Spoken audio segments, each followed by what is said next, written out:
Hello, everyone, and What's up? welcome to another week of chaos at the Nat 20 Show.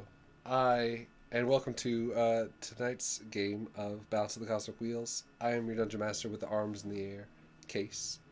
I am hoping I didn't mess up any of the things since our mini Q&A thing, but everything should be good. Hopefully no bungas are spammed in the chat. Welcome to another episode of That's the Cosmic Wheel. We are about to jump in, but first we're going to jump off with our amazing sponsors. The first of which is Incarnate, which I can show. Ooh, wait, where are we at? Map, is it? Nope. The map do be already up there. It do be. Well, you know what? Actually, yeah, that one. I made this with Incarnate like 20 minutes ago. It was great. Look at the texture and the shadowing. The people at Incarnate are wonderful. And have given me and the team the capabilities to make so many rocks and all the shadows. Such good rocks. And like you can tell on the left, if you took geology, like that's a solid like sandstone. If you're of the Dwarven persuasion, composite you material. Will truly appreciate just the amount of rocks that they give you. Your Dwarven characters. Whereas on the right, it's probably more of an igneous material. Because it's all so much RP material with the amount of rocks in here. Okay. So go check them out at incarnate.com, and thank you for the support. Next coming up is also who we're partnered with is Elderwood Academy, who's given us these amazing things, the spell books, and they are also starting a new series of a for the smaller version of this that goes on a keychain, the smaller spell books that are coming out right now. I found it. I can finally say that we are sharing a partnership with people who sponsor Critical Role, because they sponsored Critical Role last week, and I was like, oh shit. Oh my god. And they are amazing. They make really nice, high quality materials that have lasted me now like half a year of wear and tear, and it is really good. They come with these fill-in foam, like hard foam pieces that you can use for minis and dice, and different kinds of other like hex chests and stuff like that also hold your dice. Those are modular. They have like 7 or 8 different kinds on their website.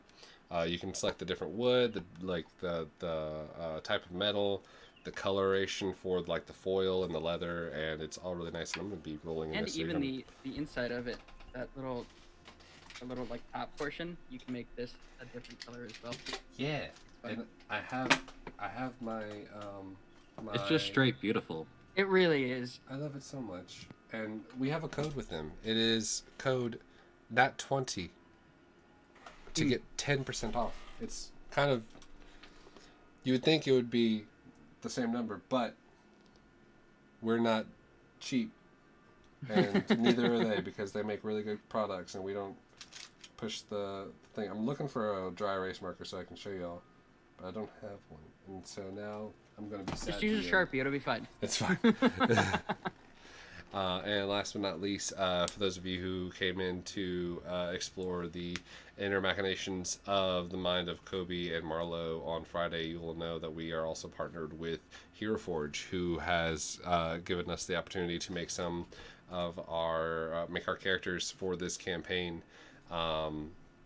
in their amazing online app. And if you haven't seen the extensive ability, like different variations and abilities that you can do in the application, go check out our Friday stream. The VOD should still be up for another week and a half, 10 days ish. Yeah. And there was a lot more that we didn't even get to, so like, yeah, we kind of glanced over that coloration thing, and like and our weebiness at the end did not allow us to go into the portrait mode because we were too busy thinking about what Bankai how long would be.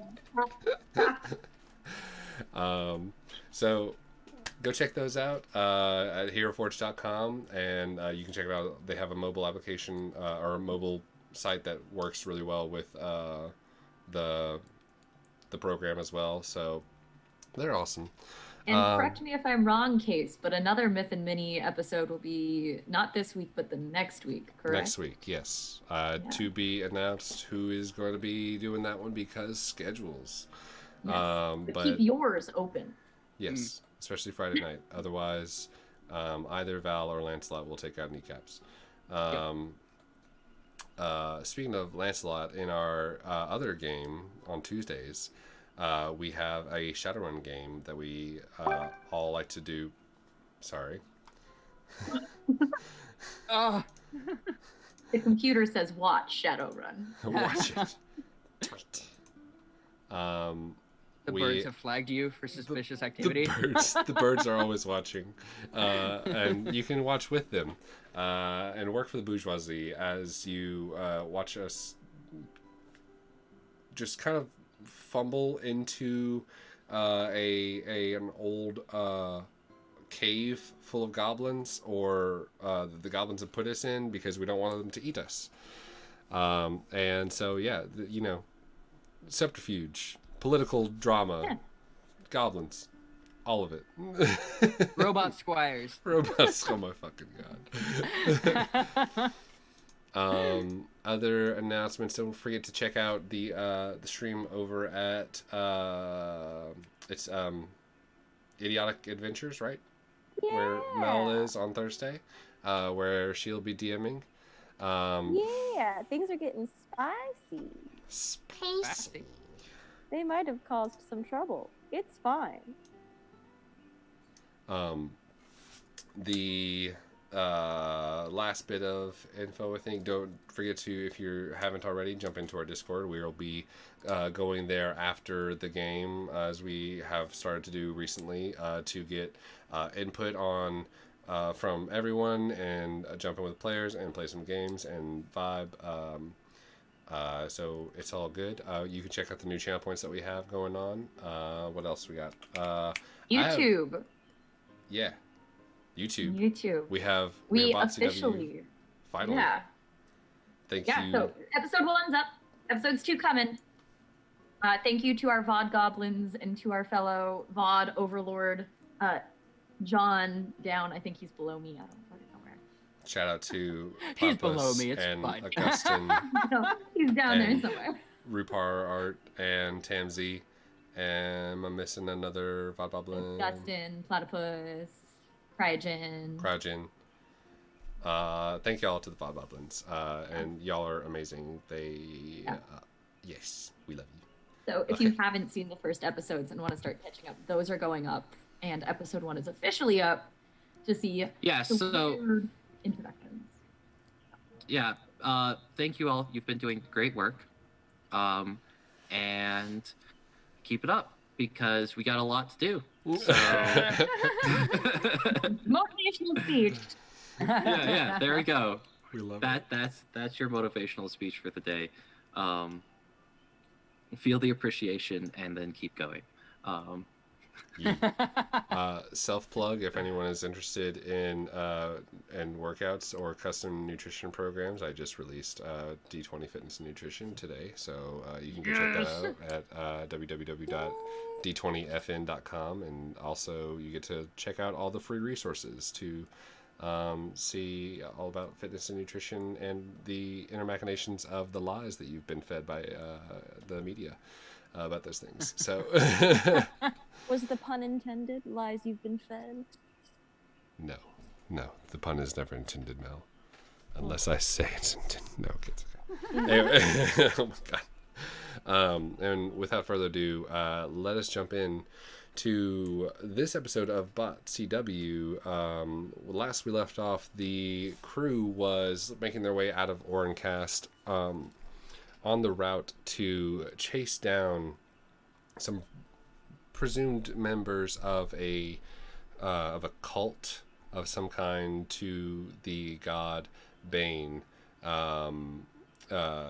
Is the only kind of tip off that they've got so far of who would have taken the astral shard or cosmic shard of Pelor, also known as like this almost like mystical statue that has been unmoving since everyone can remember, that holds the power of the god of sunlight and agriculture within Orncast, making their way down to Making their way? making their way making their way downtown. I didn't want to interrupt, but I 100%. That's okay. You can do it.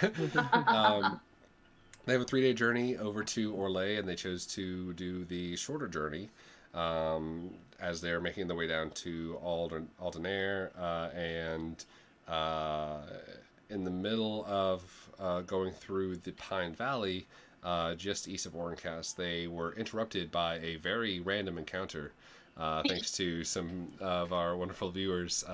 Thanks so much, guys. It was totally needed. In which Yeah, really this helped. random, super, like almost like cyber, like crazy glyphed sphere.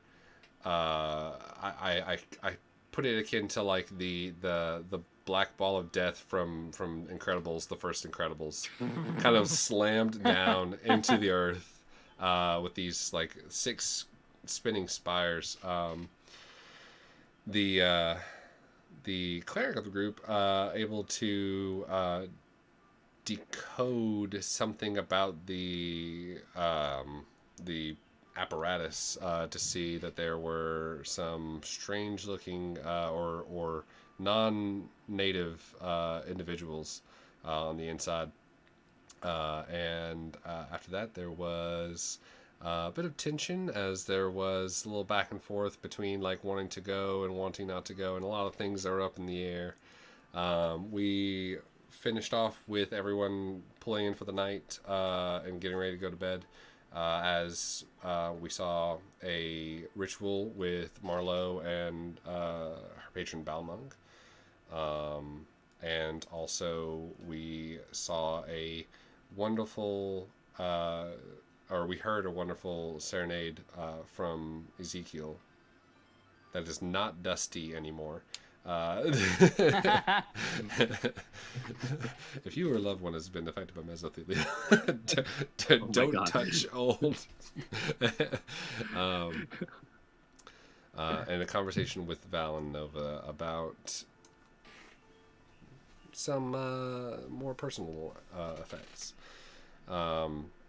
So we pick up with everyone getting back to their tent. Val, you go back to your tent. Crook, I didn't have a tent. I was stealing. You stole Abe and Zeke's. Yep. Gotcha. Yeah. Because the brothers are sleeping in the wagon. Yep.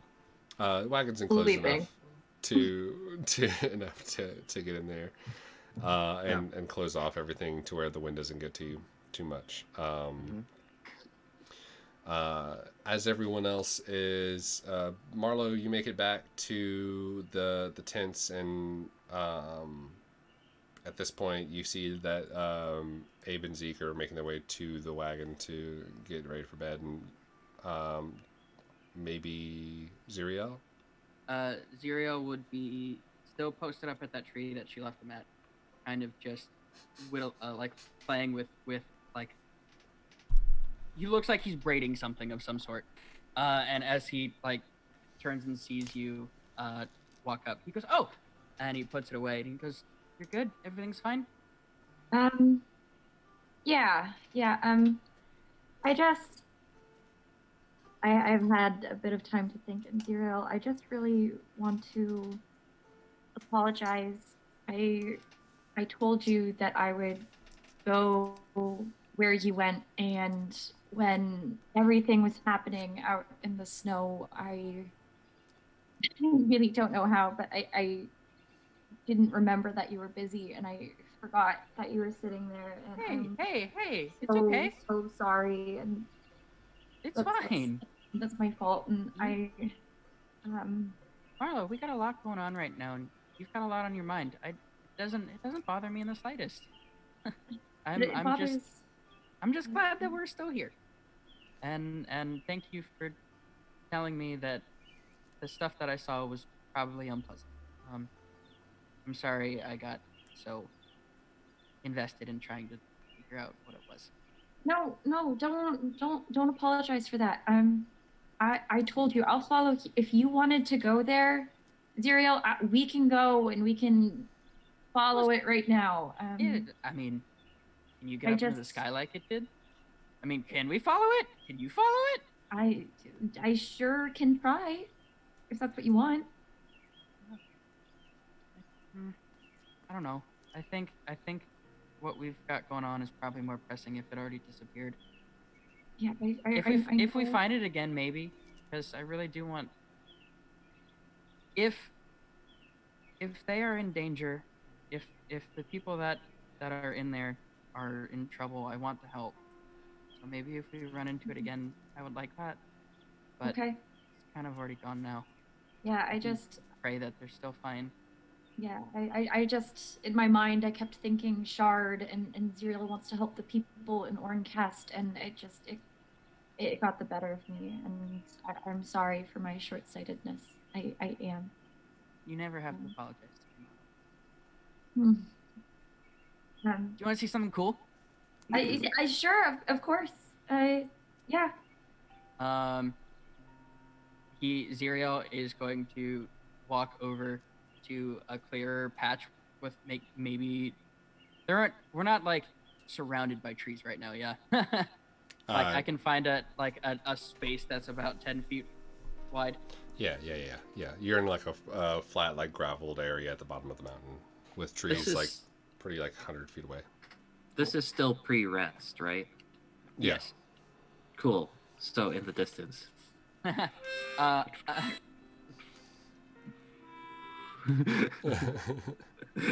right. Xyriel is going to start to trot back to camp, and he goes, "Well, I kind of learned this for him," and he points at Jadar. I was like, "But I think it would be fun to kind of play around with the rest of us if we ever have time to do so." And he like starts pacing this 10-foot square before he goes, "Yeah, that's about right." And then he's gonna stand in the center of it. He's gonna put his sword in the center, and as he puts the sword in his center, he puts his hand over the gem on his chest, and he pulls out and he grabs the sword, and from the sword, just a bunch of frost comes piling out from the center of it, like from the hilt down, and like kind of mists the ground.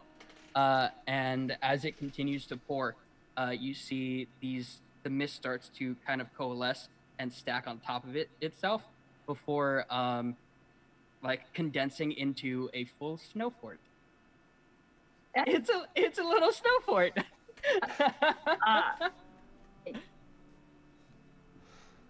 Yeah.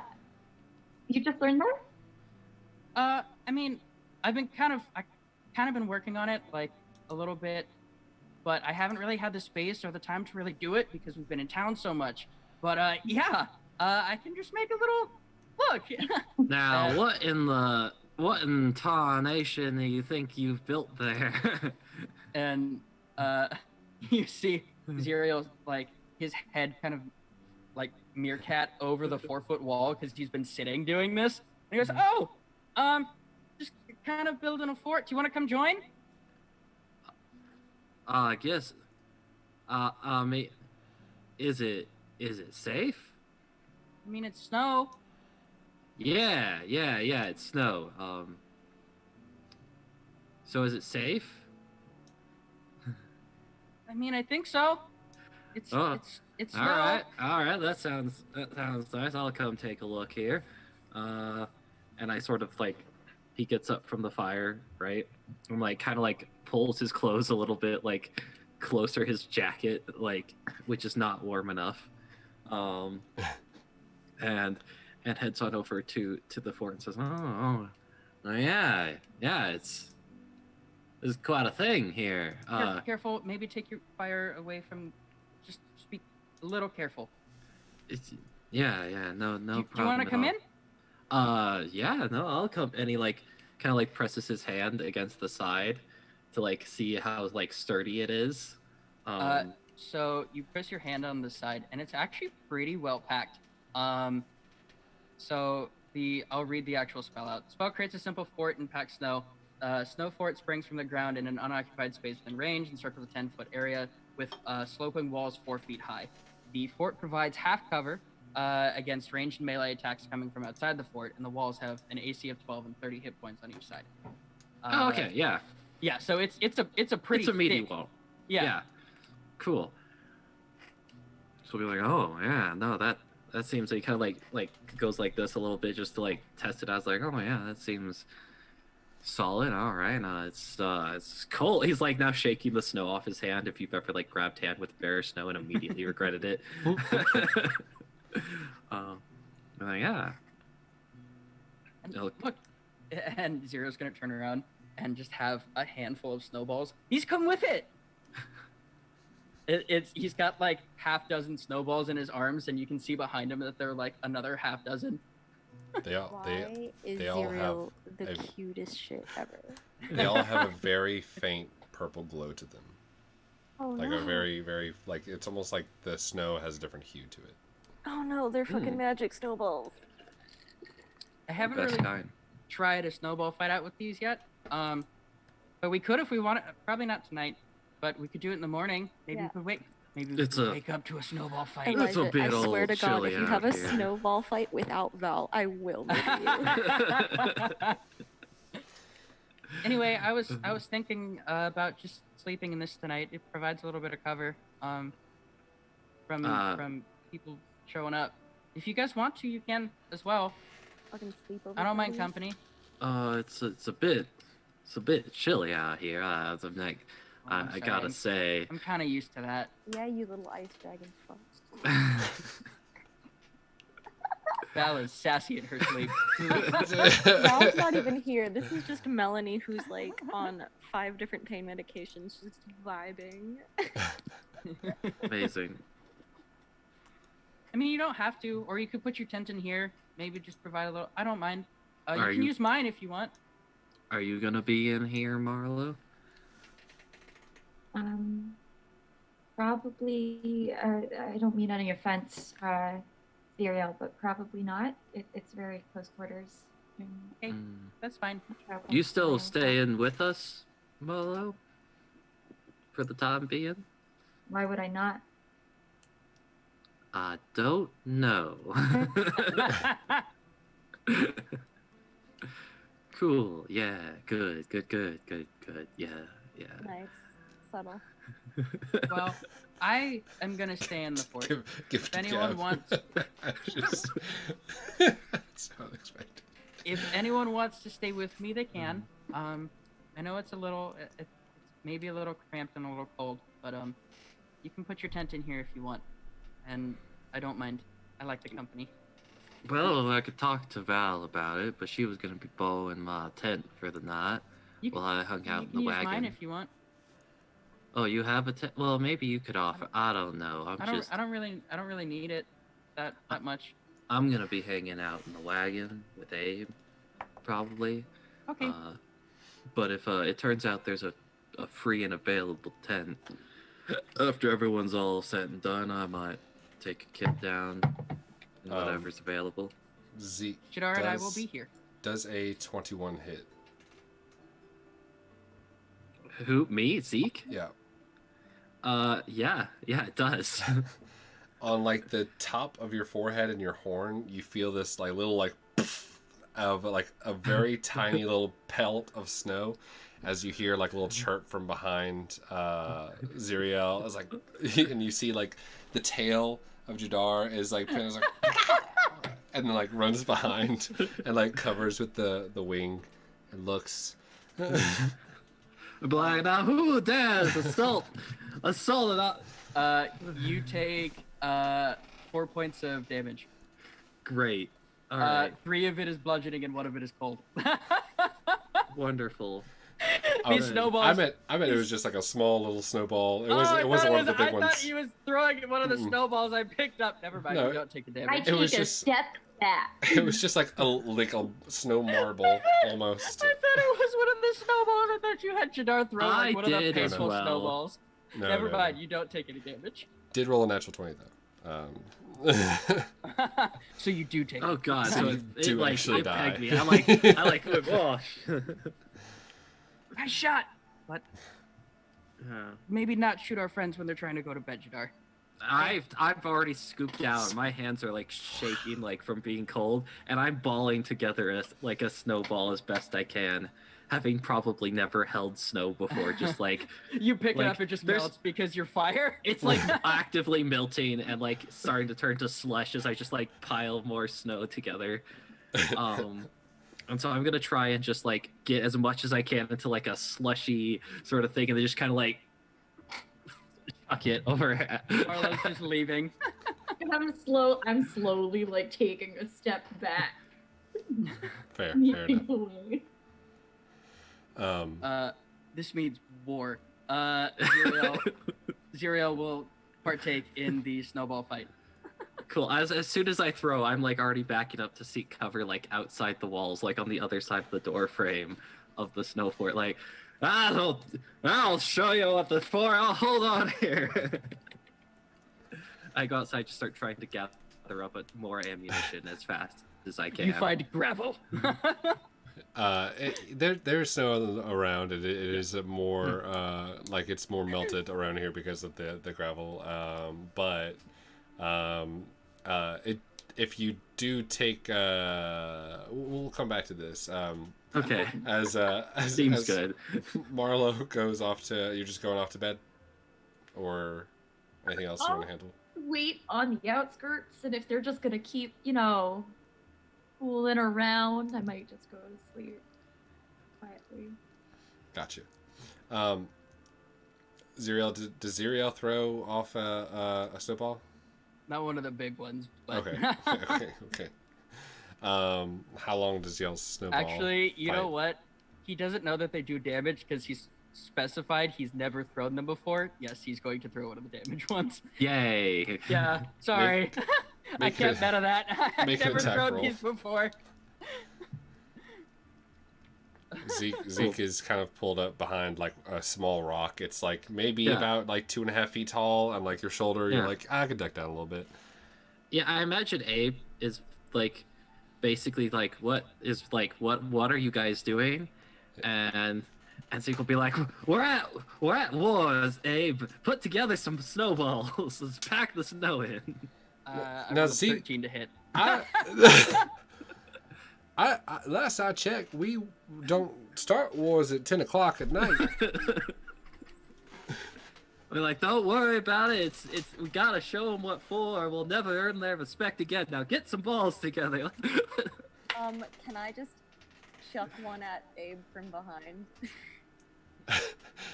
Val is in Zeke's. You do hear this commotion. Yeah, So while this is happening, I just want to like sneak out and like sneak up on like guerrilla tactic warfare style. oh my and god. just fucking nail Abe with one. Hold on, let me roll it. What am I rolling unarmed strike? Just roll a d20 and add your dex, yeah, plus your proficiency. Hold on, I have to check something. Hold But what's your attack? Dex and proficiency. I rolled a 13. 13. Does 13 hit Zeke? I don't think that hits Zeke. Okay, let's see. It wouldn't That hit would be a Zeke, plus but it two. might hit Abe. Hold on. So I rolled a base 16 to hit. No, a 17 to hit Abe. Abe is like full cover, because Abe is inside of the wagon. No, I Inside would a like wagon. snuck up and opened up the wagon Oh, and just chucked gotcha, it at him. gotcha. Like Then I ain't trying to be slick. Like I'm dead ass, like walking up to the wagon, opening the wagon, and just beating him in the face with a snowball. then that would hit Abe, because our boy's got no AC. 11 AC. And you just like as you kind of scuttle away back to the tent. You just like Abe's like, "No, I didn't sign up for this." What? So I have confirmed. Abe has shape water, so he is producing snowballs midair and just chucking them as fast as he can. Just snow go, snow go. I have signed up. For I this. have now signed up for this. I have now signed up for this. You notice that the first ball that Xyriel throws leaves an obvious chip in the rock that you are hiding behind. You see you hear the snow like pelt, and then it sounds like someone hit it with a hammer. Zeke, I don't know what you're packing those balls with or what technique, but that just broke the rock there. Just thought I'd let you know. Oh, they kind of just came with the fort. I didn't. Does maybe he pop his head up when he gets confused and says "oh"? Probably. Immediately snowball. Just Go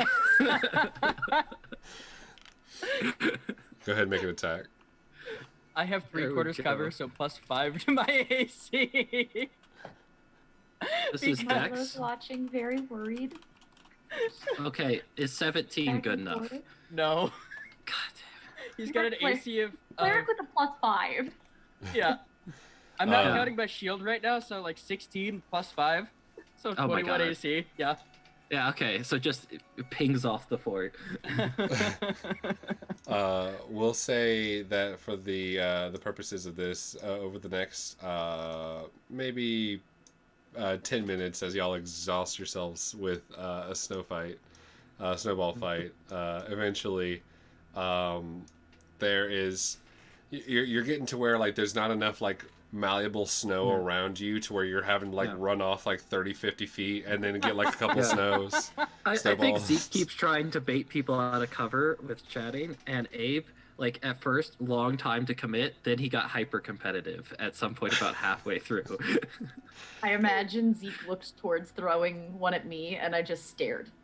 yeah, and he was like, all right.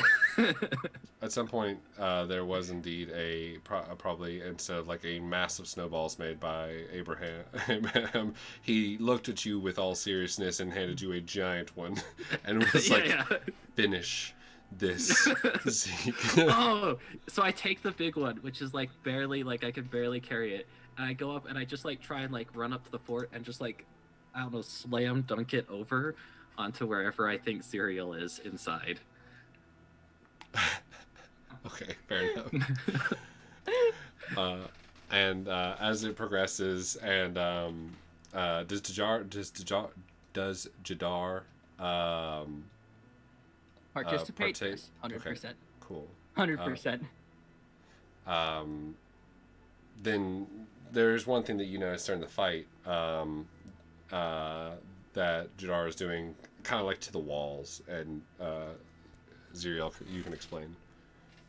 So as you start hitting the like throughout this fight, you see the wall kind of starts to deteriorate, and Jadar is, once the wall starts to deteriorate, runs up to the wall, like just trots over, and you see a little and just little frost breath on it, and the wall starts to magically replenish and rejuvenate whenever he starts to breathe on it.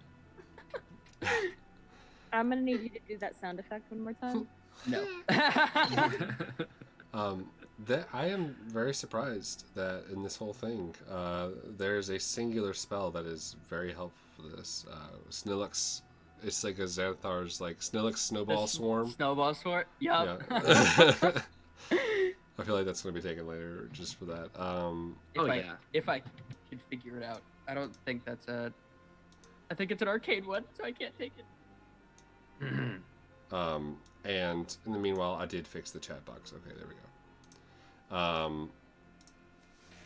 Good stuff. As everyone finishes off and the snow melts off a little bit and everyone is rightly cold, you are able to settle in for the night. Is there anything anyone wants to do before they go to bed or go to sleep? Nope. Val made her one pot shot at Abe, and now she's going to bed. Mm-hmm. Gotcha. All right. Then in that case, everyone will lay strength saving. No. Bitch. I have so many notes around here that I need to look at. Okay, there we go. All right. So how is Xyriel forming the? Is it just like kind of like a tarp over the fort? I think he would actually keep it open air because he wants to look at the sky. Zero just So- wakes up covered in fucking snow. He's fine with it. No, he'll probably put out like a bedroll or something, or like clear a bunch of the snow off, and then put the bedroll down, and just kind of lay on it. And he's got Jadar just laying on his chest like a sleepy kitty, and he's just up staring at the stars before he goes to sleep. Gotcha. All right.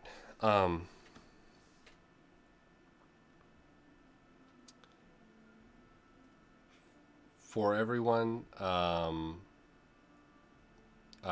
the night passes without anything happening, especially since I wouldn't say no one's on watch. Abe is on watch, but Abe is able to go through consistently without anything kind of tipping him off, except Xyriel. Your last visions of the night sky, cleared of any of the pine, and of any clouds that make their way towards the peaks of the Suncrest Mountains. Eventually, you feel yourself relax enough to fall into a rhythm of breaths with Jadar, eventually falling asleep, which feels like maybe 10 minutes has passed before you feel yourself wake up again, and you're still looking at the same clear night sky.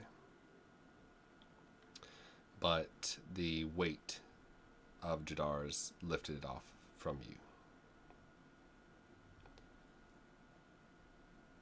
He very quickly feels for Jadar and looks up, like he's laying down, just looks at his chest. Is Jadar there? Jadar's not there. The snow fort isn't there. And as far around you as you can tell, you're surrounded by a mountainous terrain that kind of continues on the horizon as you look around.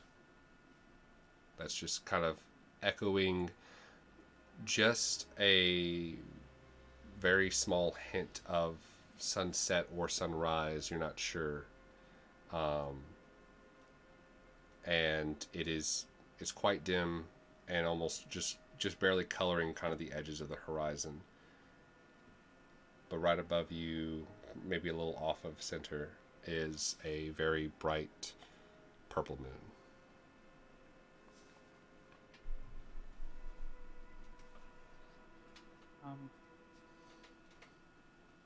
Jadar, does this seem? Have I been in this type of situation before, or is this like new territory?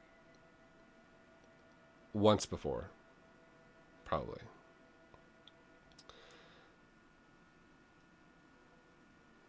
The stars above you, as you kind of like echo out or yell, or not yell, but say out Jadar, it kind of almost echoes after a couple seconds, and you hear it bounce off of different locations and then come to a harsh silence.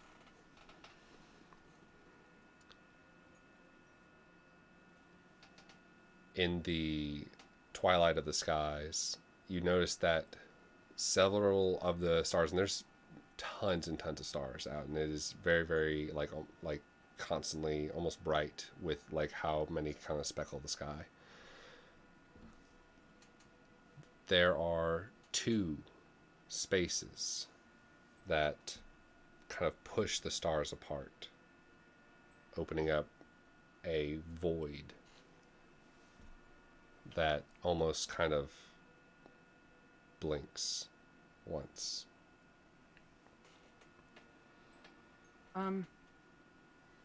Hi. Are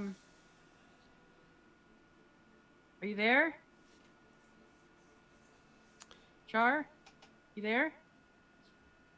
The eyes of what it seems like, or the eye shapes, kind of gaze almost like moving across the sky, and as you watch them, they kind of blink a few times until you see these dim, silvery, purplish pupils that appear almost as if they were their own moon.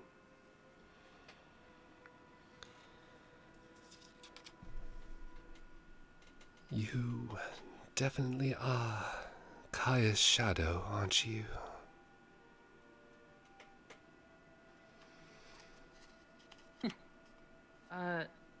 Yeah. Hi, sorry, yeah, wow, hi. Hi. The eyes kind of shift again in the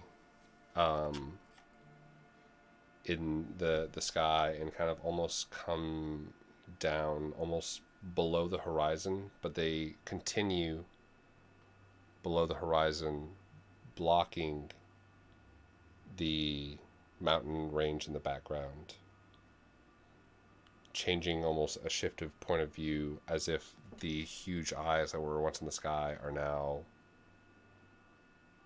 maybe small 10 feet in front of you, as you see kind of like this voided amorphous shape that surrounds them, that kind of distorts the images of the colors and the hues. Tell me, Xyriel, what is it that guides you? Well, I mean, I want to help people. I think that's a pretty good guide. I don't know. I want to make sure people are okay and they can get through the stuff that they're trying to deal with. I mean, you know, my mom kind of did the same thing for you a while back. Kind of just trying to do that. And how can Twilight help you do that? Well, I mean, I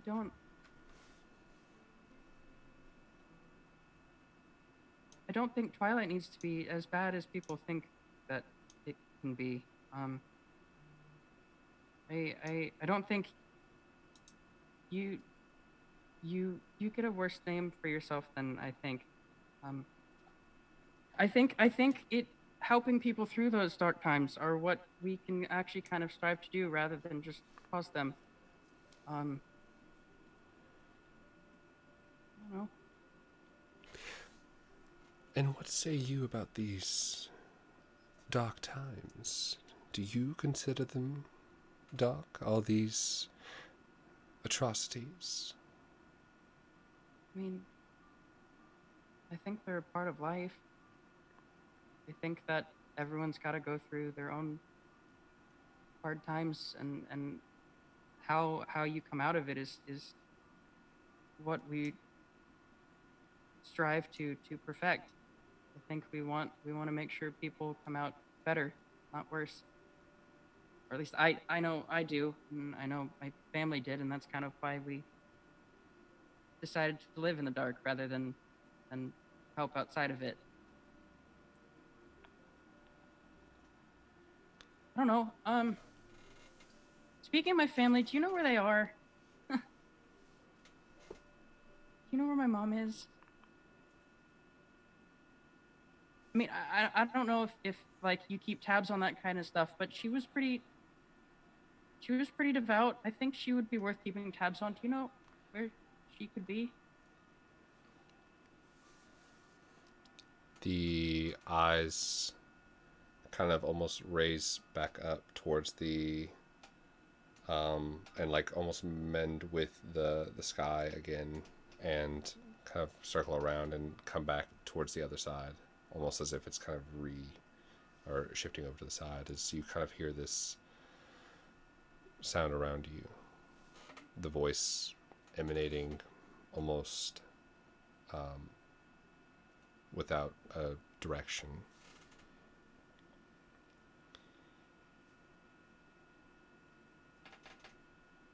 And what would happen to those who come in to challenge this kind of protection? I mean, I would hope to, kind of show them that they don't need to challenge their protection. But I mean, if they have to, and they decide that's just the path they need to go down, I guess that's the path they need to go down, and I'll act accordingly. I don't want to, but I think violence is the last option. If I needed to, I would, if that's what you're asking.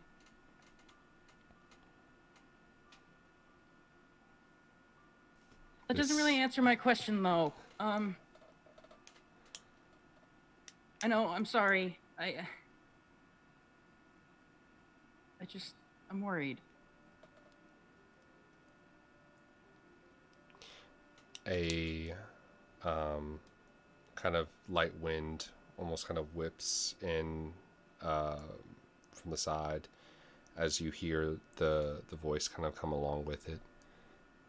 There's always a safe place for those who hold themselves in the void, and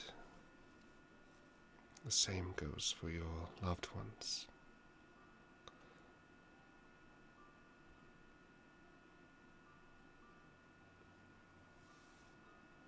Okay. So they're okay, at least? That's good. That's good to know. Yeah. Do you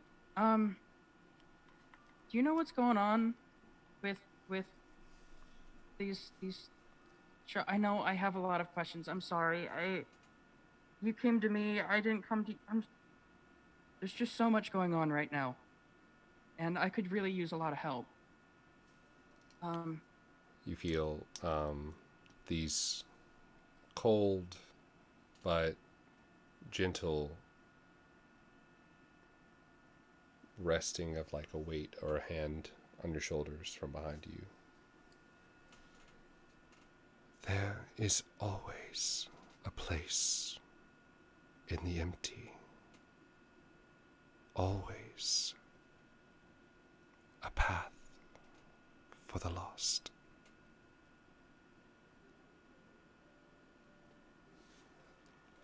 As the eyes kind of whip from around you and almost like emerge again into the sky. Blink one more time and it's back to stars. Wait. I had more questions.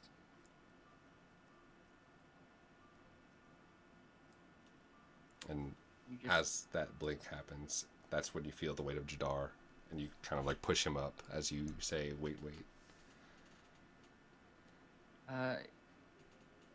Xyriel just shoots straight up and just holding Jadar, just holds him really close to his chest and starts to rub on his head as Jadar does like that sleepy cat like yawn and looks up at him with these big like blue eyes, and he's like, "You're okay, bud. It's fine. We'll find him." And he's like, "I'm sorry for waking you. Go back to sleep." And he lays his head back down and he takes a long look at the stars again before trying to go back to sleep. And his instead of like resting with his arms behind him this time like he did, he's got Jadar in like a grip as he goes to sleep. Yeah, Xyriel, did your parents get eaten by the void? Is that what I heard there? Alright. I don't know. I don't know. That's why I asked. Come into the void, dear son. We're waiting for you.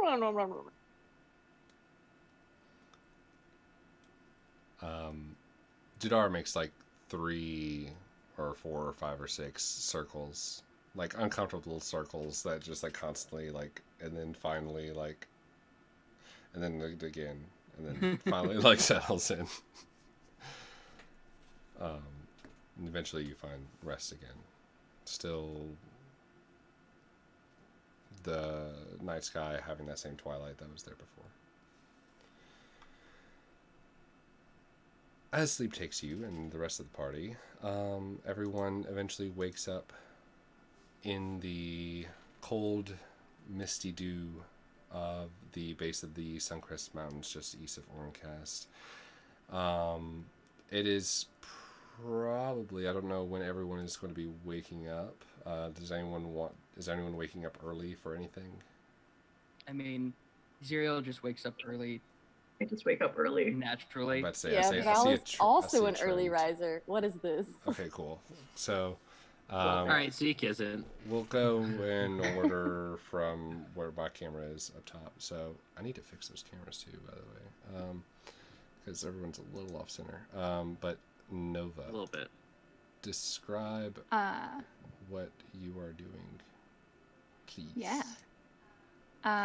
So per her usual morning routine, Nova's going to get up, get herself dressed up in her usual like leggings and garb, except for her cloak situation. She's going to braid her hair again, and she's going to go over to her workbench and start doing her daily maintenance for Perry and Tinker. All right. It's early in the morning, and the sun hasn't come up yet, so you are needing to get a couple candles out at this time as usual.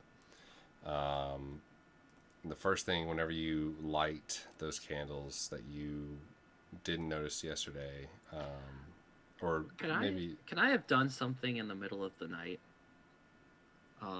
that Abe might have woken me up to do? Sure. Val was sleeping in our tent, right, while we were in the wagon, I think. God damn it, what do you want? So I'd like to just take a stick, and because I know that Val, I think, usually sleeps pretty soundly, set up a little, like, napkin with a stick, so that as soon as you open up the tent flap, we're just going to fill that napkin held up by a stick with snow. So as soon as you poke your head out with the tent flap, snow. Excellent. That is... We'll roll stealth for that in... to see how that comes out. Alright, in my just a second. passive perception is a... It's not coming up just yet. Okay. Well, just for future reference, it's a 12. Gotcha. Yeah, Good Nova stuff. was so the last thing that you noticed, but maybe decided to work on in the morning, was that strange new coloration that was added to the like upper forearm area of the apparatus. Yep, I'm going to be taking a deeper look at it, seeing if it's part of an inscription that was already present in the gauntlet or if it is a new setting that just appeared. All right. It is like quite literally the back of your hand. It is not, you don't have to roll to notice that this is a new setting. Specifically, it was a setting that was maybe like designed for a certain like modular function that has almost kind of morphed, and there's like a piece of what looks like Mizium stuck inside of this, like almost I would say like it's like a really tiny like bubble blower type piece of brass material. If I try and activate parry, does it look like it's going to get in the way of parry when it launches up and out of the hand area? No, it kind of like tinks up like that a little bit, but it doesn't do anything besides that. Okay, I'm gonna activate parry and start and try and wiggle it a couple of times to see if I can get it to do any sort of action. Okay, go ahead and make a tinkering check.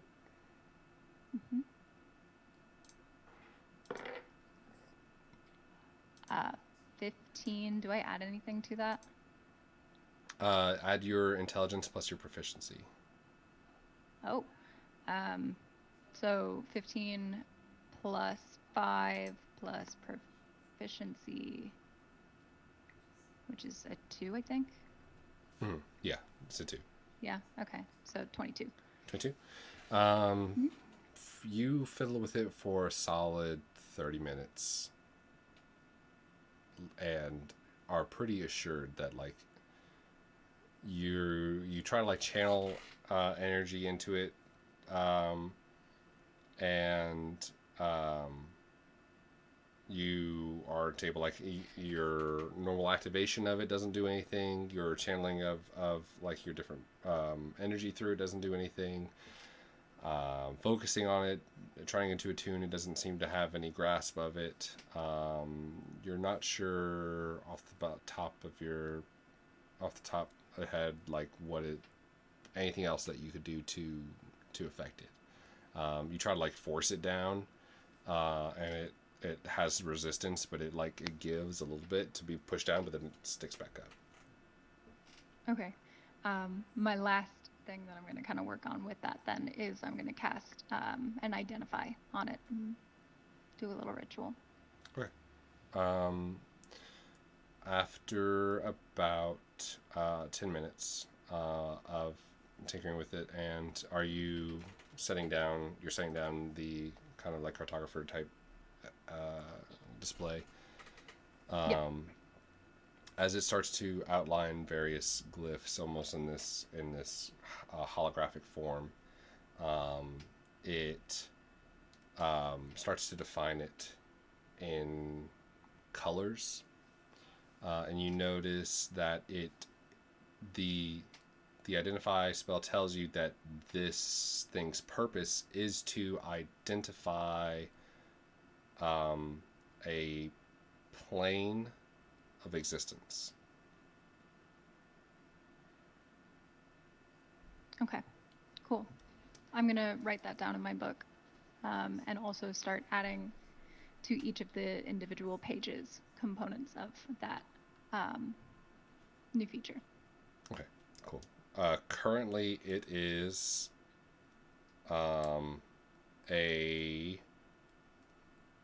it was, I think, like a purple color, and it shifted to it was a gold color, and it shifted to a purple color.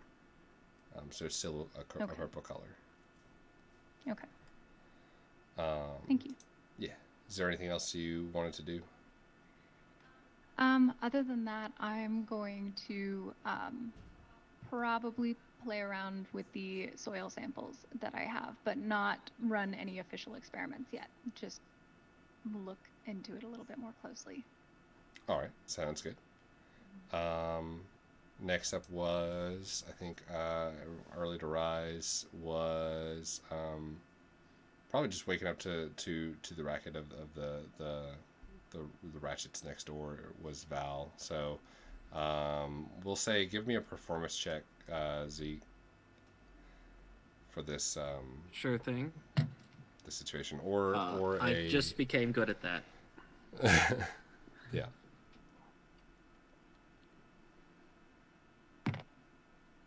Okay. 16. 16. You're able to find a bit of like almost like a stone and balance it just enough to where it's able to like support something from either side, and you're able to like load on. It's functional. It's good. And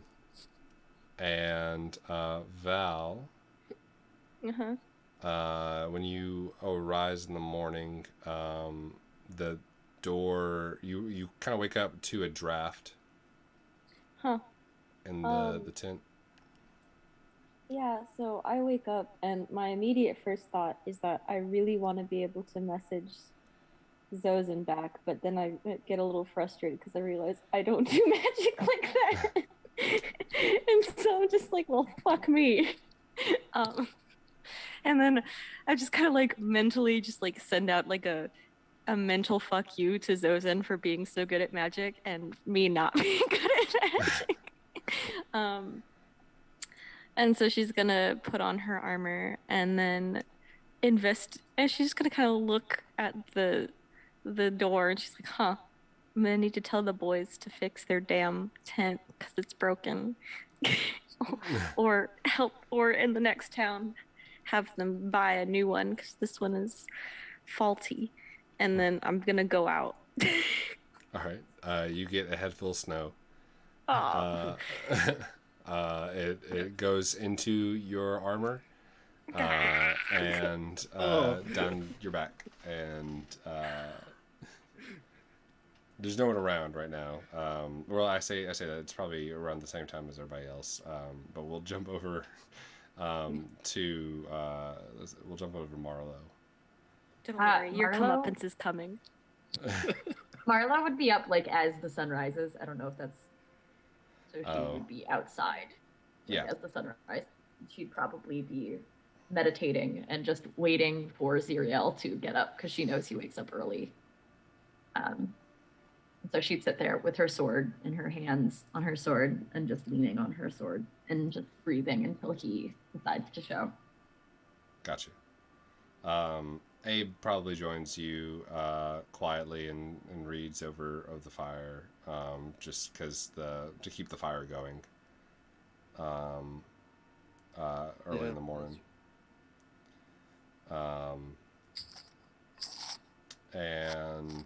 But eventually, as the sun comes up, that's when I'd say around the time that Val and Xyriel have started donning their armor and eventually make their way out. And everybody can hear the stirring now of the rest of the encampment. There's just snoring. You're muted, Elijah. Xyriel is like football holding Jadar, like in the crook of his arm, as he stands up and pulls the sword out of the ground, and the frost that was emanating from it just kind of disappears. And he puts it back on his hip, and he rubs his eyes a little bit, and then jumps out of the fort with a snowball in hand, just ready, just for anybody, looking to see if Zeke or Abe or Val are there to try and surprise attack him in the morning. Abe is sitting there kind of looking tired, but like looks like through his glasses, like up. Yeah. And like grabs another one.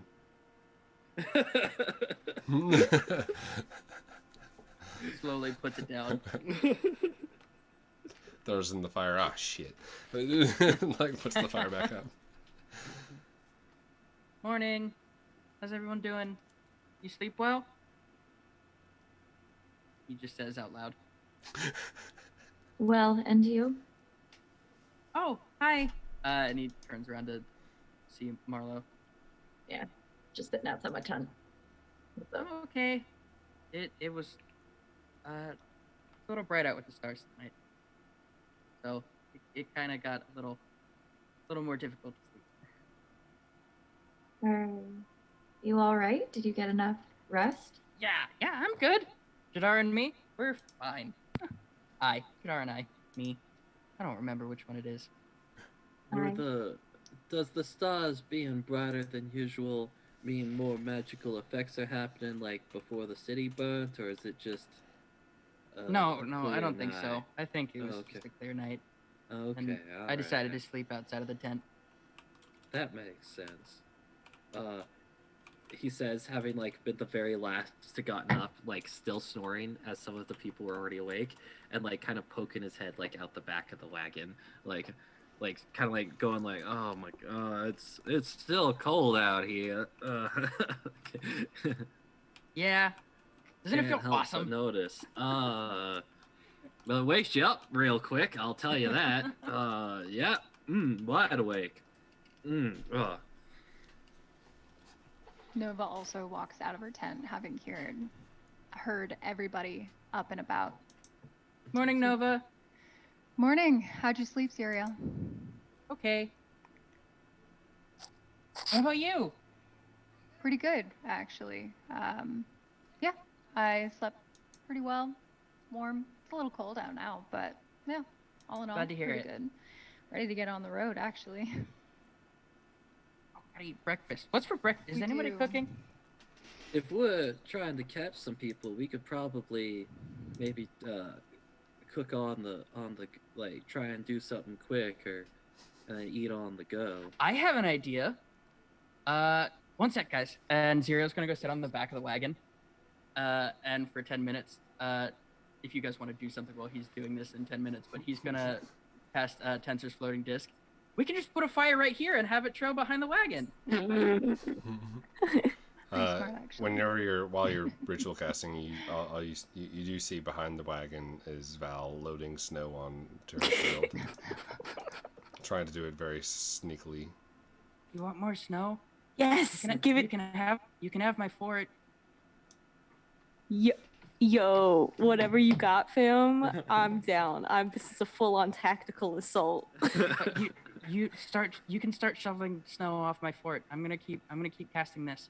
Good luck. Okay. I believe in So you. yeah, Val is literally just taking her shield and like turning it upside down and shoveling snow into it, so that she's got like a giant mound of So snow. you actually have to actually smack the shit out of this because it's got an AC. Oh, never mind. She'll just take the snow that's easy to get. It's got an actual AC. Nah. Yeah. And An then AC that's higher than Abe's, mind you. she's Yeah. going to just sneak up because she's assuming that Abe is the one who rigged her tent because Abe's the only one she hit yesterday. So she's just gonna sneak up with her giant thingy of snow. While and just, Abe's sitting in the open by the campfire. yeah, the only just one for- she's trying to sneak up on is Abe. Like Right. as long as Abe all of doesn't you see her. all of you see Val like sneaking up. This big ostentatious And armor. I'm just like, shh. And then I'm just gonna fucking dump it on him. Okay. Right. Oh, can I do that? Sorry, I took this spell case. It ensued an entire That war. is okay. Yeah, it really has. I was expecting a sweet Abe, little fort to sleep. Cool. So I'd like to. I'll just burn a first level reaction spell. Oh my god.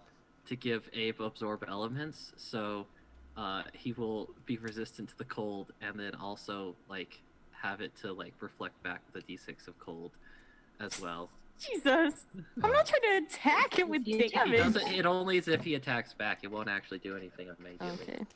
I think so Abe kind of like rolls his eyes as Val approaches, and as the snow goes to pile on, he rolled high enough to kind of shape water away.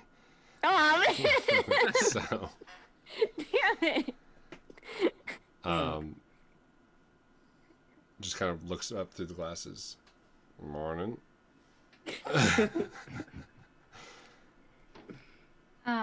Nova's actually gonna walk up to Xyriel while he's casting, too, and to say, "Hey, Xyriel, is there any chance I could use the horse? I know you were sitting on top of the caravan yesterday. I'm just a little bit stir crazy in there, and I'd really love to be able to be on a mount." Yeah, no, I don't mind at all. Okay. Maybe. Hold on. And he like interrupts his ritual, and then goes Oh, you didn't have to interrupt it. No, you're good. I can do it in a minute. And he goes and kind of talks, like hovers over Abe and goes, "Hey, I know we had the horse attached to the caravan because it kind of needed help pulling. Do you think it'll still need help pulling? I know you were the one driving. Or Zeke, do you think that Well, we could just go a little slower?" There's 2 horses, and it would be One was Val's and one was Xyriel's, and Xyriel's hitched up next to the ox. How do you feel about riding in the wagon and having your horse help pull everything?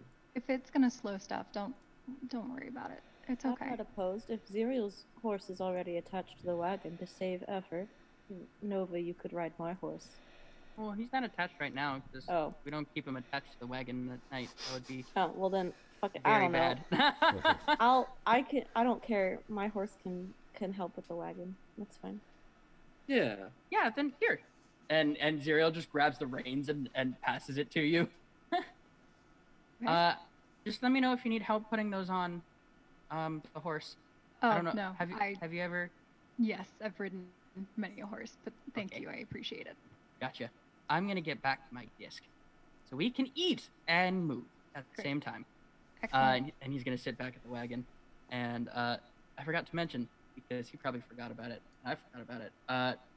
As he starts to ritually cast this, he puts his hand kind of on the hilt of his sword as it's in his scabbard, and he kind of pulls from it and siphons this kind of energy from it as he's like periodically doing this ritual.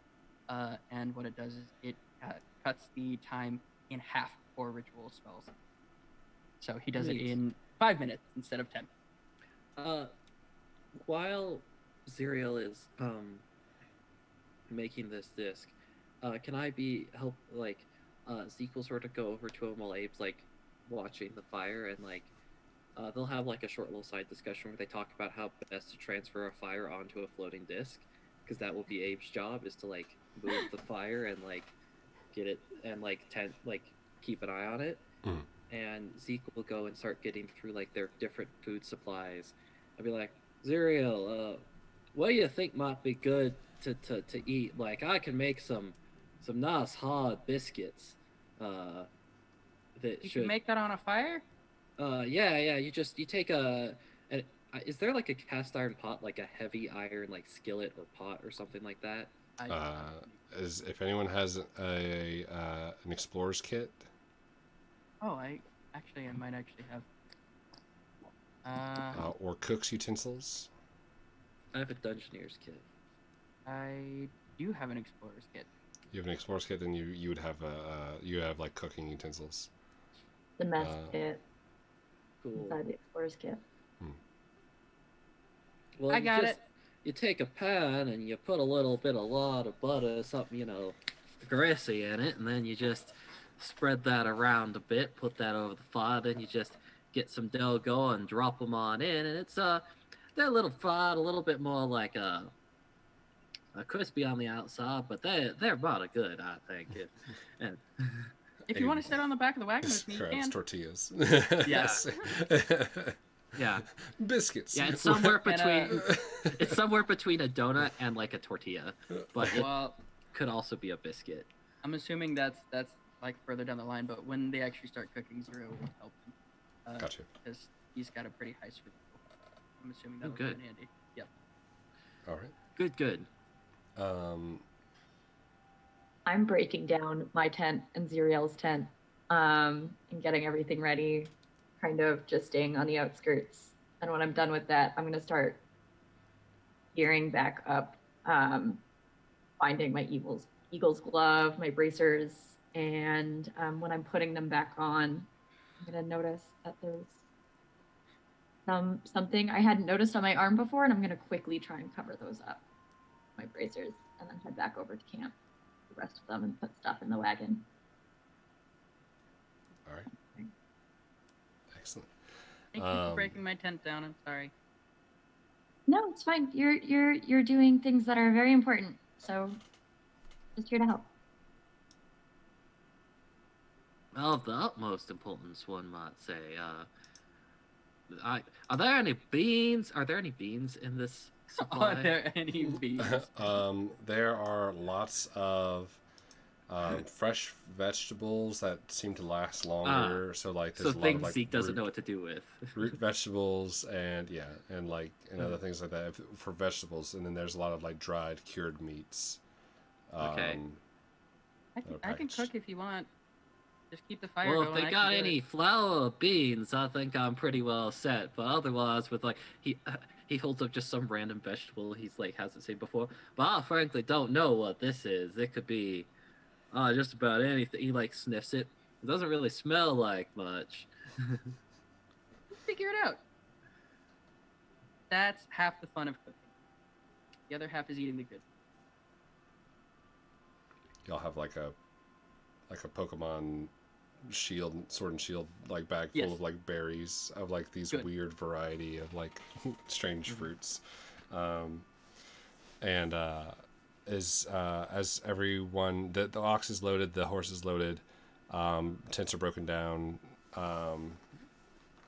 Is everybody kicking off, getting ready to hit the road? All right. Where is who is steering? Who is where? On what? Where? Which way? Wherever I needed. Okay. I'm gonna have cooking. Go for it. Go for it. Go for it. Xyriel and Zeke are cooking, and I was gonna have the horse behind the tensor's disc. Okay. Behind the caravan. Cool. I imagine that Abe, as much as he'd want to stay with the fire, unless someone else volunteered to drive, would do that. If Abe wants to be with the fire, I would volunteer. Like if I see him longingly looking at the flames. He would be. He would be. He's probably not on the disc for weight reasons, but he'd be sitting in the back. You of the can carry wagon. 500 pounds with that disc. Also, but the thing disc is, is it's only only 3 4 feet across. Yeah, it's small. So it's there for fire. Yeah. We're So making it'd be a mobile fireplace. So it'd be like I I imagine Zeke and Xyriel sitting on the back of the wagon, close enough to like work with the fire, and then Abe immediately behind them to like use his like magic range to like do Control flame and like keep it like going. The perfect seer. Yeah, and then everybody.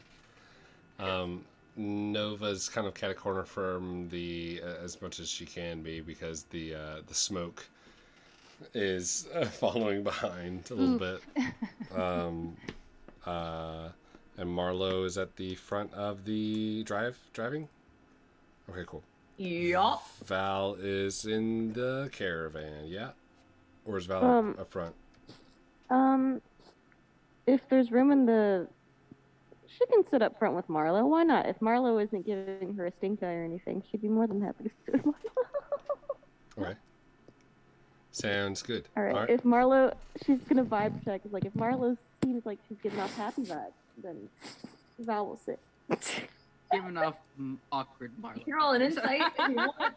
Yeah, I'm trying to see if Marlow wants to be alone or if Marlow wants company, because if Marlow wants to be alone, Val will leave her alone. Insight. That is a 6. No, You have no clue. She seems pretty placid. Right, sure. Val's just gonna happily plop down next to, just clank down next to Marlow and just kind of stare off into the distance and enjoy the fresh air. Marlo's gonna be sitting there like, good. Good morning, Val. Morning. Did you sleep well? Well enough that you can when it's frigid outside. Yes, how about you? I slept well, but then one of the boys decided to drop snow on my head, which is why I retaliated in kind, but my efforts were less than fruitful. Whoa, is that why you were kind of going at Xyriel's fort? Yes. Xyriel said that I could use the materials from his snow fort to exact my tactical revenge. It was not as effective as I was hoping. I am more of a tactician than a actual I'm not good at the actual sneaking bit. Well, and I'm gonna very subtly kind of look at the hilt at my side and look back up and be like, if you ever need any help with getting back at them, I can help, I think. Probably. Really? Yes. What did you have in mind? Oh, The eyes say everything. well, you see, Val, it's all about waiting for the perfect moment, and when that perfect moment strikes, I will let you know. Oh. Mysterious. I like it. Yes, I am very mysterious. Jesus Christ, AU Marlow. Marlow on the iPhone, like, what is the perfect moment for a prank? Like, Googling Staring ahead, like... how to. All right, as you all are pushing off towards the mountain pass, you could tell that it is cleared in the sense that it is there's just not any rocks in the way. It is a very bumpy ride all the way to the top, and because you have attached a second steer to the front, it is not slowed for the normal pace, though it is consistently loud. So stealth is not an option here, because it's just like yeah. Marlow. I have decided the perfect moment. Are they done cooking? They're trying to fashion some kind of meal from dried meats. Let's see how that goes. Xyriel, roll survival, or if you have cook's utensils, you can I roll assist that. with survival. I also have proficiency with survival. Yes. Okay. Do you want to roll separately, or do we want to? Yeah, because I could Okay, try and roll to help him. No, I mean I could roll to help you with advantage. That's a natural maybe? 20.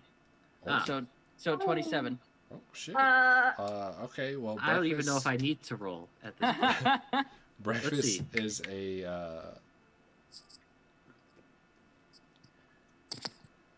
I get a 14. 14. That's good enough. Yeah. Breakfast is a well prepared and spicy charcuterie. So everyone's kind of snacking on it as they go along. The berries that seem to be like this weird, they're not berries, but they're like kind of fruit, like root vegetable things, make a great jam. It's real easy. when they're done cooking, I'm just gonna like casually and very as slightly as I can just like reach back and fuck with the flame and try and make it go like sputter out and then sputter back with my control flame and sputter out and then wait, and every time that they try to cast it and like restart the flame, I want to sputter it back out. Okay. Y'all are just Cool. And I'm y'all are tapping just Val and trying I'm like, to get this fire going. Cool. I'll be like the fire really ain't. It's supposed to be breezy. I'm like reaching out, like it must be real breezy out here. Hey, yeah, there's a lot of wind. A lot of wind up here. Is there wind? Do I notice that she's doing this with my Buddy. perception? Are you trying to be stealthy, Marlow? You do sleight of hand. Ooh, buddy, that was a good roll. This is against your passive. I have no idea. Yeah, it would be against passive, so like 15, I think. It's a 21. It's enough to where like her hand sign or like her hand signs are behind the My jutsu. my jutsu is behind the canvas, and you can't really tell like what's going on. And yeah, I mean it makes sense that it is windy up in the mountain pass. It has been windy. Yeah. And to look back and have to like legit. Like, 'Cause I'm sitting yeah, on it's the real. back of Like, the wagon. like Zeke's trying to like shield it, like with like a little bit of cloth or like a sack or something. Like, yeah, it's really. Val is gonna use thaumaturgy to make the flames just change color. How about you do a little offbeat? Okay. I'll be like, well, Abe is hey, intensely hey, looking, Abe, you messing with the fire? trying to control the Abe is flame. like, He's angry at this I'm thing. looking straight forward. Abe is so furious that he can't control it. Come on! it like slowly keeps Val's growing just and getting turning it like bigger and pink bigger as he and like. then like blue and like obvious non-fire colors, and Marlo's like, Val, no. I'll be like, hey, are you messing with the fire? Hey, who's messing with the fire? Because at this point it's like obvious. I'm like, who's messing with the fire? We gotta cook. We're about done here. I waited Val's until just it's over. Yeah, this was right after we finished cooking. Yeah. Eventually, Oh, Abe yeah. gets frustrated, and it becomes like a huge gout, and Nova's horse kind of whinnies and pulls back a little bit. Easy. Abe, cool it. Please, thank you. And I'm like trying to like Class is kind of Handle- sideways. handle the horse. I'll like rest a little bit. hand on Abe's shoulder, be like, it's all right. The fire's fine. It's all good. We Zeke, I know I can control it. It's not, you It's- did Yes, you did Abe, you can fine. It's control it. good. I'm just like slightly hyperventilating in the front. speaking of the fire, do we want to keep it just for like warmth sake, or do you want me to get rid of it? Because I'm gonna have to recast this disc. Oh, I figure when the disc goes, we can always make another one. It is nice and warm, I won't lie. Okay. In the next 5 minutes, the disc will drop. Because he's timing it to where, like, he can ritually cast it again if someone wants it to be done.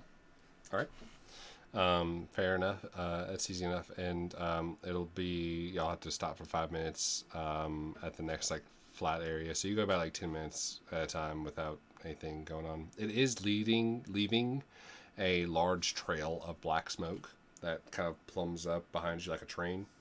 Mm-hmm. And Nova, you notice this like consistently like leaving like a cloud behind y'all. He's just having breakfast like, Mhm. Jadar flies breakfast over to Nova. Oh, thank One cheese cube at a time. Precious. I'm okay with that. Precious. I'm definitely gonna call out and be like, just as a forewarning, black smoke trail, probably not the most secretive, but I don't know what dangers we have to walk in these parts. So just a heads up, that's kind of what we're working with. You think the thieves will know we're coming? Probably, yeah. Well, we could just be refugees from the town that. That they probably- just happened to burn down. Yeah, that they. It would make sense for there to be travelers on the road. In fact, are we the only travelers on this road? Can we This pass is anybody? you had to move a blocked path. Like there's a boulder that was blocking the path that says like, treacherous terrain, do not pass. Great, cool. Do not collect and 200. You had to you had to move it over. We're like, this rock can't stop us. We can't read. And just move it. And it is still precarious. Did you have something, Kobe? No, I was waving to the person who said, "Do they even check chat?" And I was We're Oh, here. We do. We Hi. exist. I don't. I'm not at my normal setup. I I have wasn't last week either. Zoom. It's a real pain. like just barely over chat, so I'm clicking back and forth, and I have the hit points marked down. Fine, boy, fine. added, We I just think, going on. 8. Anyway, as we continue on up, I need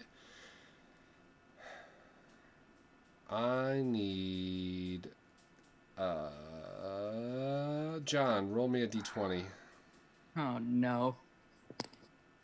This was Steven's dice too. I can't guarantee the results of this. It's only like he rolls a 1 every single time we roll initiative. It's actually an 18. Oh. All right. Don't know what that means, but there we go. Okay. I've actually been rolling low today. Steve's dice suck. No one tell him because he DMs. I'm going to share this. If it shares something that's more than what's being shown on the Twitch stream, avert your gaze and. Okay. And Did you see the message I sent you earlier related to being able to see things? that the passcode didn't work? Yeah. Are you you're in Unity? I think so. Yeah. Like, yeah. Let me maybe go back. I can get it from the stream if I need to. I guess. We will work with just the stream for now. Do y'all have like half or like a longer map that you can see that's kind of blocked off? Yes. Cool. I see a map. I just want to make sure. The rock map. No spoily boys. Okay, so we have a asset. I'm gonna look for a wagon. It's the reference is spelled incorrectly, I think, or I've just been missing a letter this entire time repeatedly. Hold on, let's see who's the dumbass here. Nope, it's spelled wrong in the reference. A word is it's spelled incorrectly, and I was using that incorrect spelling, and it just occurred to me. I'm like, that's not how that goes. Maybe if I did it the correct way, and that worked. So cool. I'm glad that it worked out. Resolved. This. I'm gonna load up the tokens. I should have done this before, but don't at me. Quick, everyone, add him in the Twitch chat. No. Yes, active. All of you. All of however many of you there are. Because I'm almost done. Is Vinny out with y'all, or do you have him poofed away? No. Like, I could keep him out, but if I was, it'd be cruel and unusual punishment to keep him out in this cold weather. Yeah, it's a devil, but yeah.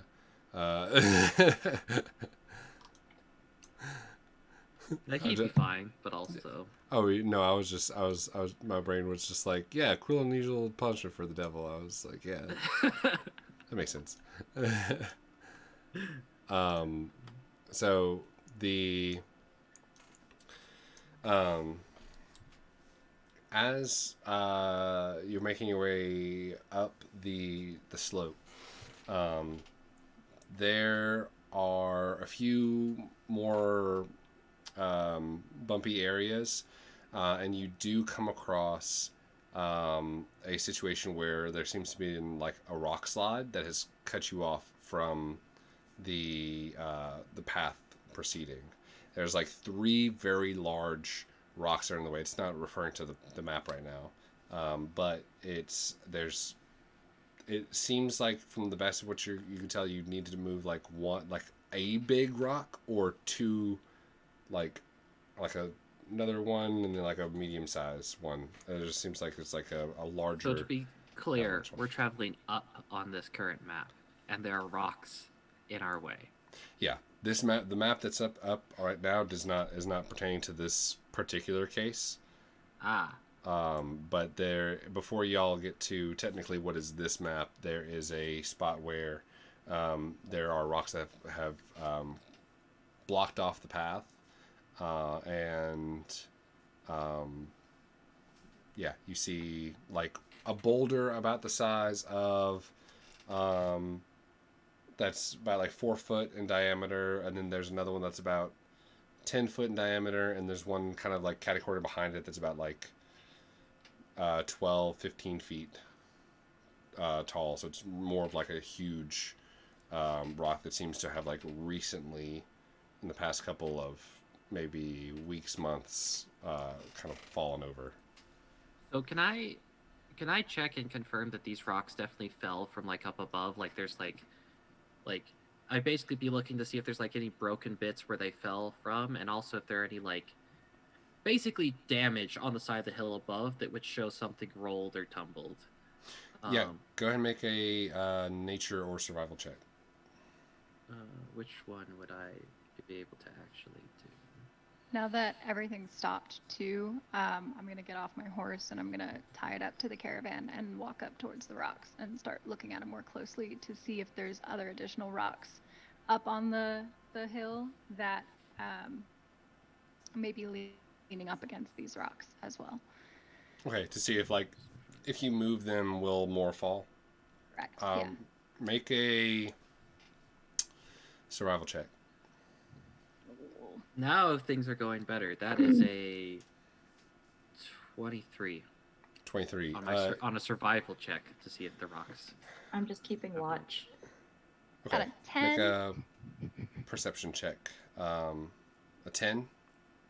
Mm-hmm. It looks pretty solid. There's big rocks. For what Zeke sees, there is a clear sheared area around the rock that kind of shows it's been broken off from where it was. A 9. Yeah, you see everything. The world. I see the world. We're clear, guys. We're clear. I'm in the ethereal plane. It seems like this was kind of broken out of the greater part of the rock wall. You're not sure what has given way to it. As you kind of like look to make sure that it like matches, it seems to have matched like a lot of things, and like the smaller rocks are broken off of maybe a part of what this bigger rock used to be. You do see remnants on the top of the biggest rock of some like scorching like blackened marks that kind of look like snowed over currently, but like where the snow hasn't caught, there's like a little bit of like a black streak. Hey, guys, I think someone may have messed with these rocks. I don't know if they put them here, but there's some scorch marks right up above there, at the top of this here rock, and well, that feels unnatural for this part of the country. I don't know if you have like fires that come through the snow. That feels illogical. With But, your Oh, I with your didn't notice survival- those. with your survival check of the snow and the ice would tell you that it has been probably a month or two that this has been like this.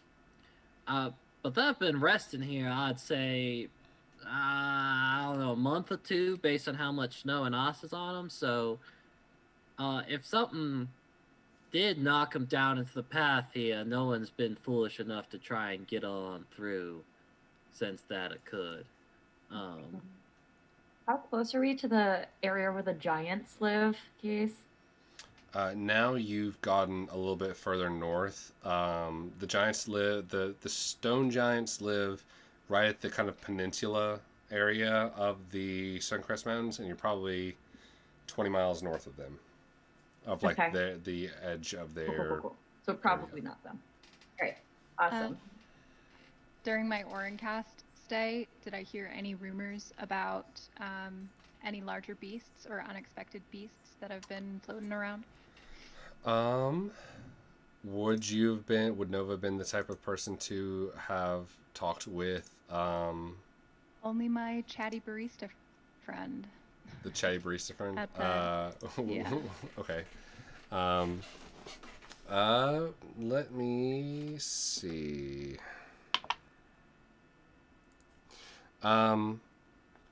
Make a well, you don't have to make a history check because keen mind. Yes, there was just a passive thing where you kind of like he might have like inked in like, did you come from the east and stuff like that? Oh, did you run into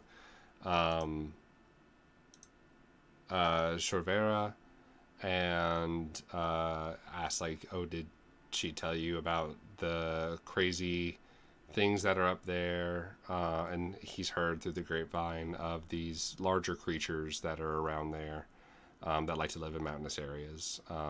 He's like, they're scaled things that crawl around, but he's not sure what they're called or if it's a dragon or something. He assumes it's a dragon, but he's never heard flying or anything like that.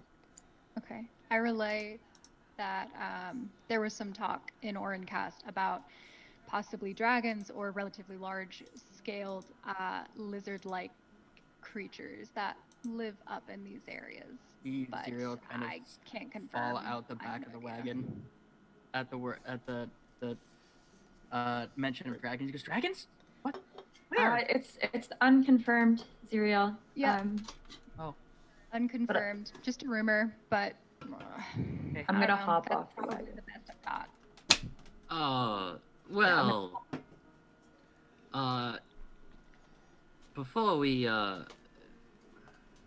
if something did knock these down, they might not want us going through, so perhaps we should, prepare ourselves before we move them, and, if there was some way to see what was on the other side of this boulder, see if it was some sort of trap or ambush, although I kind of doubt it.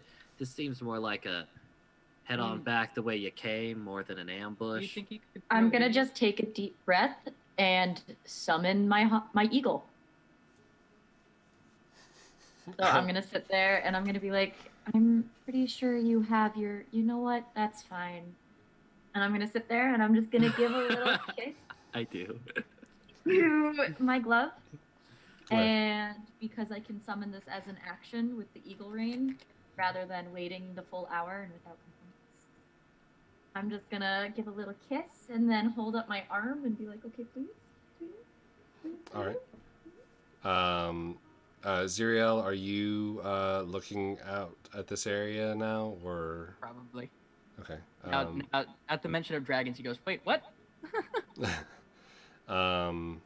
You can. I don't know if you're searching or Yeah. going around here. I can. If you'll let me roll a perception check, I'll do it. Investigation. If you want to like look for anything specifically that has to do with God, he dragons. sucks ass at that. I'm doing it. I am also kind of looking around for cavernous kind of holes and crevices while also looking down the slope to see what's underneath in case I move a couple of rocks later. I rolled Not yet. an 18, a 19 minus 1. Okay. Awesome. Solid.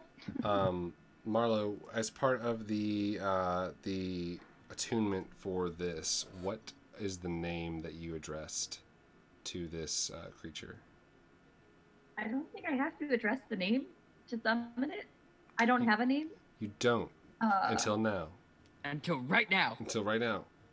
And I'm gonna be like, oh hi bird. Hi. Oh, you're It's Bird. like The name is Bird. heavier. Name is It's Bird. It's Bird, Bird now. bird is the word. Name is Bird. Name is Bird. Bird There or we go. Bert? Bird. Bird. Bird. Okay. I guess it's Bird. The name is now Bird. Bird the Bird. I'll let I'll you. give it a name if I don't know its name, so I'll just call it Bird until I figure out its name. Okay. You Cool. you kind of the feathers that are in the back of the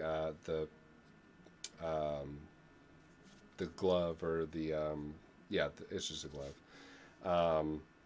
Kind of flare and push out, and there is this like light wind that goes through a little bits of metal and shoots out the back towards your elbow, and you all hear this like loud like whistle that emanates as the light that's within the almost like there's like a foil in the thing. It kind of like goes dim, and then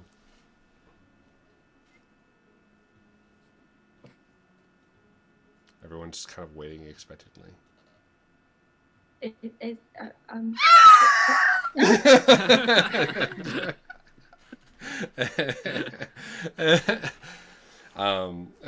And perched like on the large rock that comes like over large shadow as it perches on the large rock, you see this eagle, this giant eagle that is the size, like it is like 9 feet tall.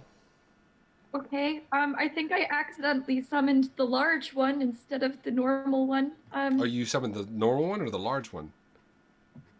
The normal one. Oh, you summoned the normal one? It is a 9 point. You see the 9-foot shadow being cast of this tiny bird behind the sun. It is a How heavy is this caravan? It's like Mushu. It is a 0.9. That's what I thought you were doing. It was this 0.9 I'm down. meter I'm okay. eagle. The fucking giant ass eagle now. I'm like, okay. I need to work on my. It was really high up, so it cast this huge It's shadow. Mushu. Yeah. It's just It's Mushu. it's okay. It cast this huge shadow, and then like the loud like echoing of the rocks around you made the wings sound so massive, and then it's just an eagle, and it flies down to your arm. Oh wow! I thought you were much larger than that for a moment there. Is that a bird? It's a bird. It's bird. Do you mind just can you fly up there and check what's on the other side and see if you see anything, bud? And I'm just like scratching it the whole time and like the very intense eagle eyes just goes. Marlow, when did you get a bird? Isn't it so cute? Oh God, look at it fly. Oh, it looks so free. Oh, sorry. It's in my glove. Bird's in your glove? You brought the bird out of your glove? That's I've never seen one of those That's before. some really impressive sleight of hand. It was something majestic. Let me tell you. He's like watching it, like fly over it, like going like this, like it's like that's really something to see there. Yeah, isn't he super majestic? He looks really majestic. So graceful. Are you peering through the eyes of the eagle, or are you just kind of waiting for it to come back? I'm waiting for it to come back. I'm pretty sure an eagle can notice things better than me. Okay. To be honest. After about 2 minutes, it makes a huge berth and comes back down in kind of a spiral, like a really like fast pace, and then the wings open up as it slows its descent down really hard, and not used to it. Oh shit! Your arm is like taken as it like kind of lands and finally like settles itself. Nice landing, bird. We'll work on it. Little by little. Did any feathers fall off that bird when he did that so hard? Feathers. Any loose feathers? I probably not. No, maybe like some down feathers since it's cold. Cool. Just wanted to know. I'm gonna look at Bird and be like, okay, Bird, did you see anything over the wall? Call yes. Call once for yes. Call twice for no.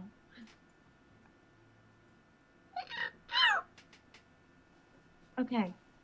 So there's nothing on the other side. That Bird has, and I'm kind of like shifting it over to my shoulder and kind of just like sitting there. It hurts a lot. Yeah, it is like I'm like smiling to you're like raising it, and it's like I don't want to. Okay. My dream come true. You might need to. Do you need like a leather pad or something? Maybe. Well, I mean, I have a leather pauldron. It's just it'll learn the better place to roost eventually. I'm sure. I'm sure it's just finding a little bit of its home right now. Starts to lose its balance, and it kind of claws in and pushes itself. He's very talented and majestic, isn't he? A little bit of blood.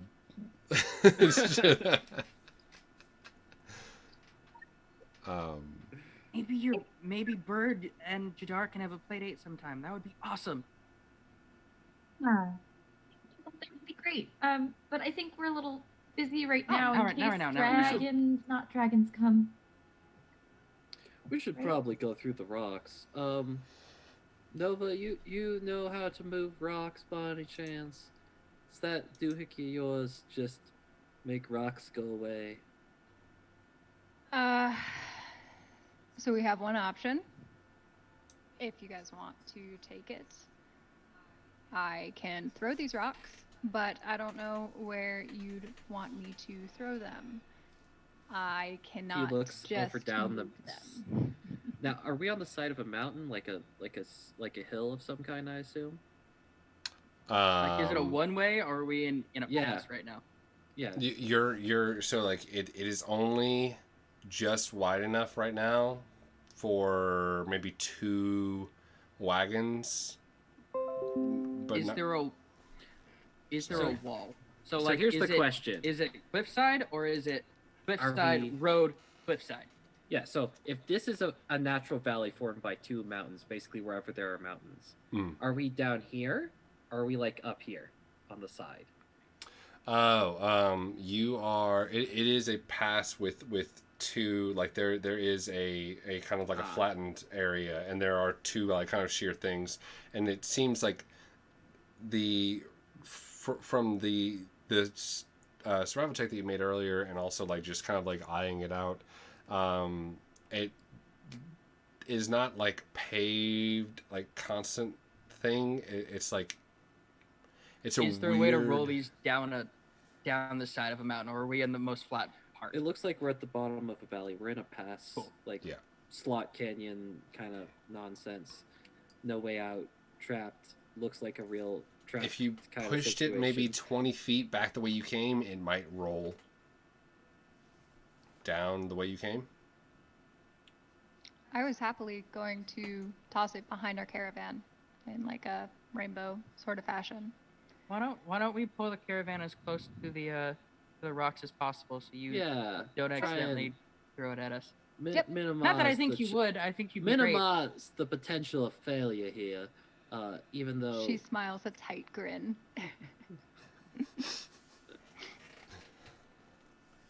Cool. So yeah. Good. Cool. Yeah, I'll move all the stuff I can out of the way to the side of the path. Okay. What is the description of the spell say? Because you might be able to move the small one. Right. I draw the power of the mountains into me, gaining a surge of strength that allows me to take an action to hurl a rock or similar object as a giant does. Your strength is considered to be 19 for the purposes of determining damage from objects that you hurl. Your hurled rock has a range of 60 to 240 feet and deals 2d10 bludgeoning damage on a hit. If the target is a creature, it must succeed on a strength check against your spell save DC or be knocked prone. So You might be able to handle the small one. okay, cool. You notice the spell's were there rating 2 is small ones? there's And then one 2 large one? smaller ones. There's one that's like 15 feet tall. There's like a 10 foot and a 4 foot. Mm-hmm. Right. So you have to move like the 2, like the 10 and the 4, or move the 15 out the way. Right. So you might Yeah, be able to get I'm- that 4 foot one out. Cool. Oh, just the 4 foot one? I can't even do the 10 foot one? No. Okay, cool. I'm happy to try it. I don't know. I've never tried to throw rocks this big. I can probably do that one, but You got this. And Xyriel's gonna come up and he's like, "You got it." And Zeke will be He- like, "Give he's it a about- go." he's about to grab you. Do you look like you don't want to be touched right now? I mean, I'm fine. I know you're a hugger. Yeah, he grabs you by the shoulder. He's like, "You got this." And as he grabs you, he's going to cast Brawn Boost. So you Ooh. get an extra D6 to any strength check within the next minute. To be a man, you must be Yeah. swift as a coursing Wait, river. we can buff. Hold on. I just remembered my class here. Hold on. I was about to say, if you're not gonna do it, I'll do it. All that's going on. I'm just petting my birdie. Yeah. So I'm gonna give a bardic inspiration. All right. Your bird's I trying still to haven't climb used your all bardic over you. inspiration from last night. only I lasts don't know 10 if Thinks it- it's a It parry. only Oh, lasts okay, 10 cool. minutes. It's No, that's not the place to go. bardic inspiration. So I just rolled it's an extra. 10. It's an extra D6, another 2d6. D6. Yep. So you have, Dang. yeah. Jeez. All right.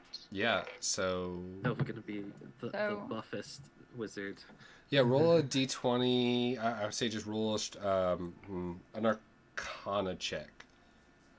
Okay. Um, La, la, la.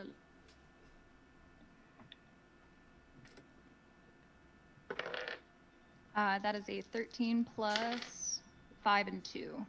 So 21. 21? Wait, no. Okay, 20. Math. 20? 20. Okay. You've, extend parry out, and as... Oh, I'm sorry. It's an Arcana check. So do I add a skill check Yeah, Arcana. or Arcana, Yeah. skill check. 29? Sorry. All right, yeah. Okay, perfect. That makes more sense. Cool. You kind of stick your arm out, and as parry kind of unfolds, it almost kind of pushes itself like Iron Man situation into like a cage around your arm, kind of extending your arm a little bit further, grabbing hold of the rock, and you can see like a couple of drills there, like that go like and hold on to it, and it starts to move a little bit, and then it can't really move, and then you feel like a little bit of the mysium goes to stick, and then it sticks down into like makes this like weird like spike rod that almost like tugs on your arm. You can't really feel it. Your arm is just like kind of passively in this mechanism, and then it just and throws it backwards. It almost throws your arm out of socket, but you're like, oh, okay. Easy. Thrusters. Okay, cool. Oh, good. And like kind of like trebuchets it across, and then it. Are you just throwing it the maximum distance you can? I'd like to throw it if I can, at least like. Are you trying to aim it? I'm trying to get it like on the path still, so that Okay. it doesn't roll on either of the hills if I can, and just make sure that it's far and clear from all Yeah. of our stuff. With the 29, you can do that. Yeah, that's easy enough. And it, like you are able to, it like kind of like calibrates and aims, and then throws it like a weird diagonal, and then like it just kind of hits and settles into these other two rocks, and you hear some rumbling down below that kind of like crackles down. You're not sure how far that went, but you hear a settled roar of an echo after about 10 seconds, 15 seconds. Roar, you said? Like Just the the Oh, okay. yeah. Okay, cool. Just making sure. Gotta confirm. Not the dragon. Not Yeah, a No, dragon. it's fine. It's fine. It's fine. It's fine. I am gonna take a pause real quick to make sure there's no like noises of any large critters rustling about, and then I'd also I am be going listening. to attempt to take that 10-footer down. Okay. If I can. Go ahead and make At least a perception check. You no Say- longer have D6 from either of us. Is it passive? Yeah, we're gonna see. Just just add Um, perception. Passive perception, you said? Just add your perception modifier. Oh, cool. Only a 14. Oh, I can do another bardic inspiration. If you feel like it. Again. Want to? Yeah, I will. Word. I Okay. will. Okay. They do That come back harmonica after is like really bopping. long rest. Yeah. Yeah, they come back after long rest. Long rest. Wait, Okay. wait.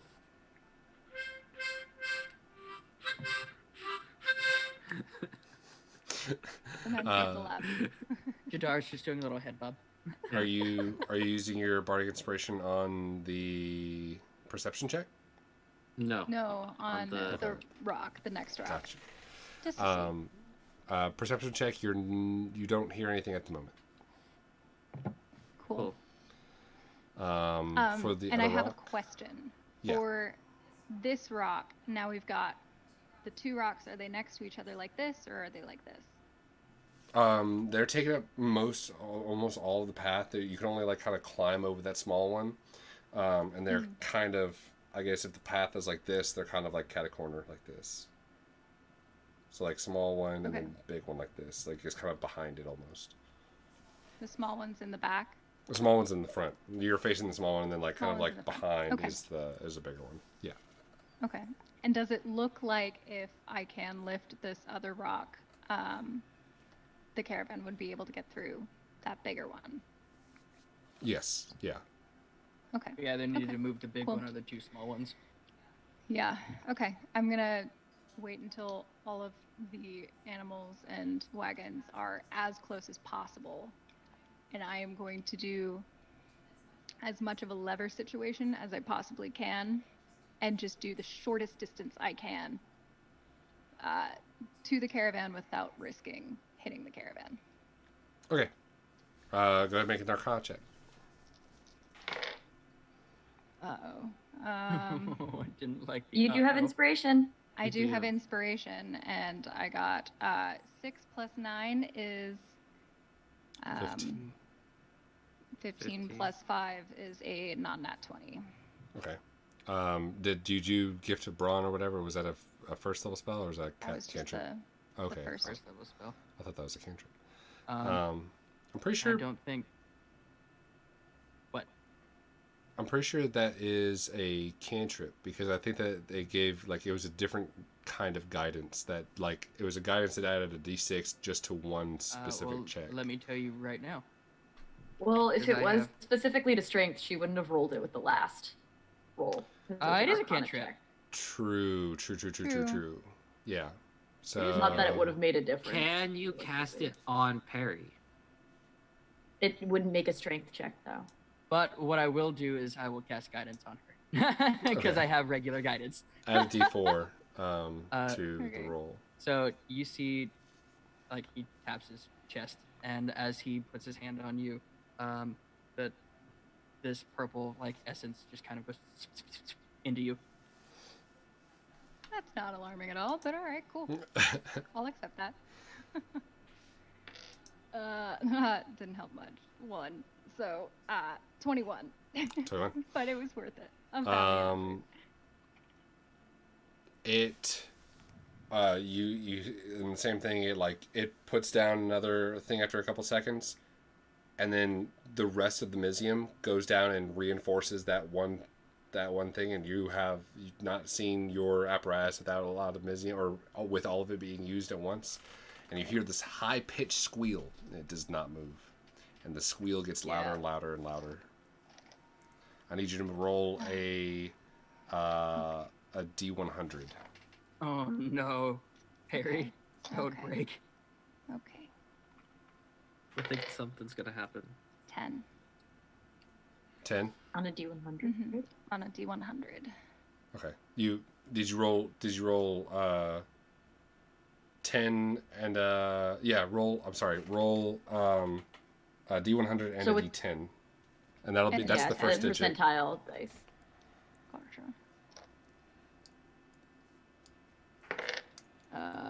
11 then, because that was a 1. Okay. Perry is stressed right now. Harshly. Okay. If you push it too much more today, it might be catastrophic. Cool. Okay. Yeah, noted. Sorry, guys. Can't move this one. That's It's okay. worth a shot. You did really well moving the first one. You see, as Xyriel gets back up from like a crouched position with his hands over his head. She's like a little annoyed with Perry, but she also understands like its limits, and so she goes, "Thank you, Xyriel. Appreciate it. Also appreciate the and then she like ignores it because she can't describe it well, and then she goes, "But thank you, and thank you, Zeke. Tunes were great." And then she just kind of moves to the back. Marlow. Yeah. I'm leading the horses down slowly.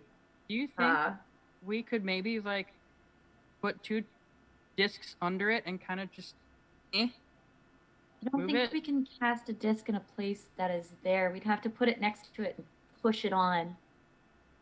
Wouldn't the disc normally fly over the top, just trying to avoid the obstacle rather than move it? Yeah, we couldn't put it underneath and have it lifted. You can get on the other side of the we just can't get the wagon through. You can't get the wagon Yeah. through. Yeah. You have about 2 feet of like clearance that you need to kind of scratch the wagon by. Does anyone have a type of thing that maybe we could cause the rock to sink into the ground? Don't. I think Oya had that. Hold on now. Somebody had it. I was kind of thinking about. I don't know. While I was playing the tunes last night, I was thinking about some things I was supposed to know how to do. I don't know. Some stuff was coming to me. I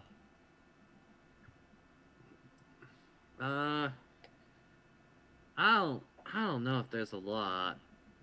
Okay, I'm just gonna try and cut it in half. Okay, I believe in you, and he pushes you forward as he casts guidance, and that same energy goes in, like he's kind of leaving like handprints, because the energy will go to the back of his hands and then through it to you. So it's just boop, and you see like a very slight purple glow before it fades. I stumble forward slightly. I'm like, okay, cool. And I'm just gonna take out Balmung and kind of like, do a little twirl, loosen up, limber. We've been in the cart for a while. Do a little. All right. Feeling spry today.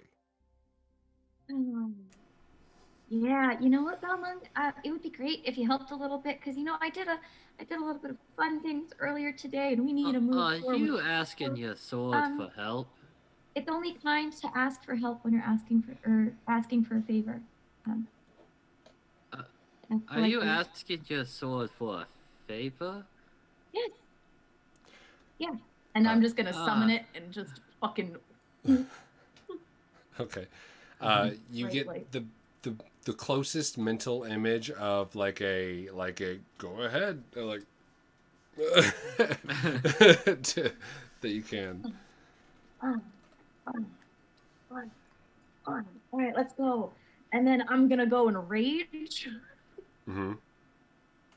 And I'm just gonna start sparking up, and I'm gonna like kind of jump up a little bit. And He's doing the Goku warm up. Yeah. She is going Super Saiyan. She's doing the Goku warm up. I'm gonna back up the slope a little bit, and I'm gonna start running, and I'm gonna jump as far as I can, and try and slash it all the way down. All right. Go ahead and make an attack roll.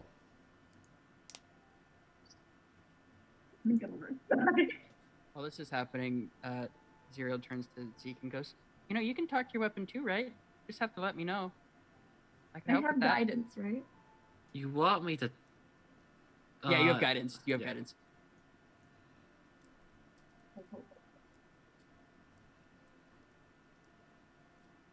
Oh, it's up here. That is a 22.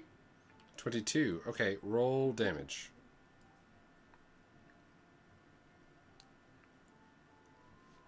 I believe in you. You might have to do a couple of hits, guys. I'm just gonna.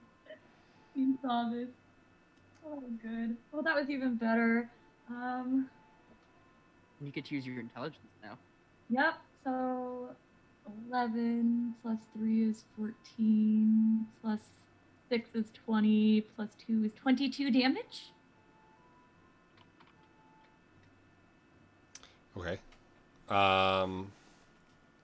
Where did the plus 6 come from? That was from intelligence plus it's plus 1 weapon. Okay, got it. Okay, yeah. Plus 2 plus rage. Okay, cool. Got it. 22 damage to the rock. You get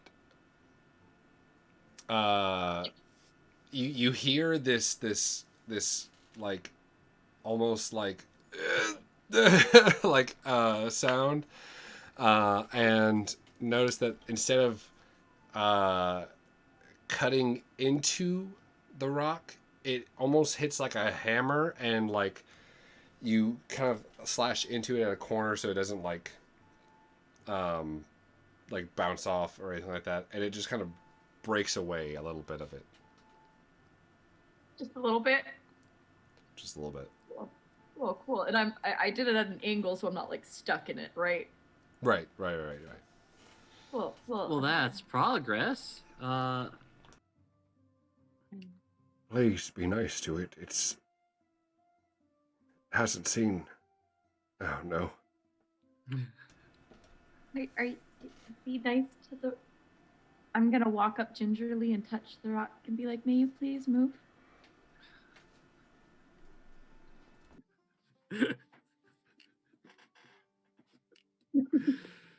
You're fucking with me, aren't you? Xyriel walks up to the rock and touches it and casts Speak with Inanimate Object and says, "Can you please move?" I was gonna take that, and I'm so glad that you did.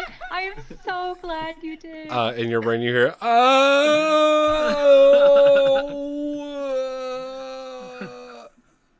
Oh, the rock is hurt. Rock is hurt real bad.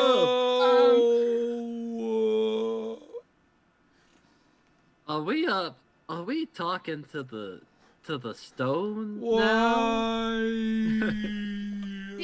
Can you, Xyriel, can you apologize and say I'm very sorry, but we need it to move? I'm so sorry. And Xyriel starts to cast mending on the rock, just picking up pieces and mending.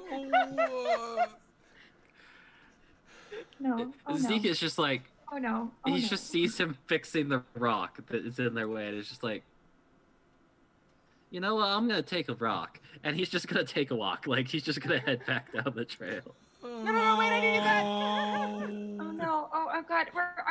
I'm. Please move. Please. Xyriel's the only one that can hear. Yeah. Oh, he's in such. No, he said he was screaming. Oh yeah. Okay. Yeah. The rock is in a lot. Can I have that back, please, Zeke? Does Zeke anyone is else just... have mending? Oh, I can hit it more, but that's No, please don't. Oh, he sounds like he's in so much pain. Fixed. I'll cast minor illusion and make it look like it's complete.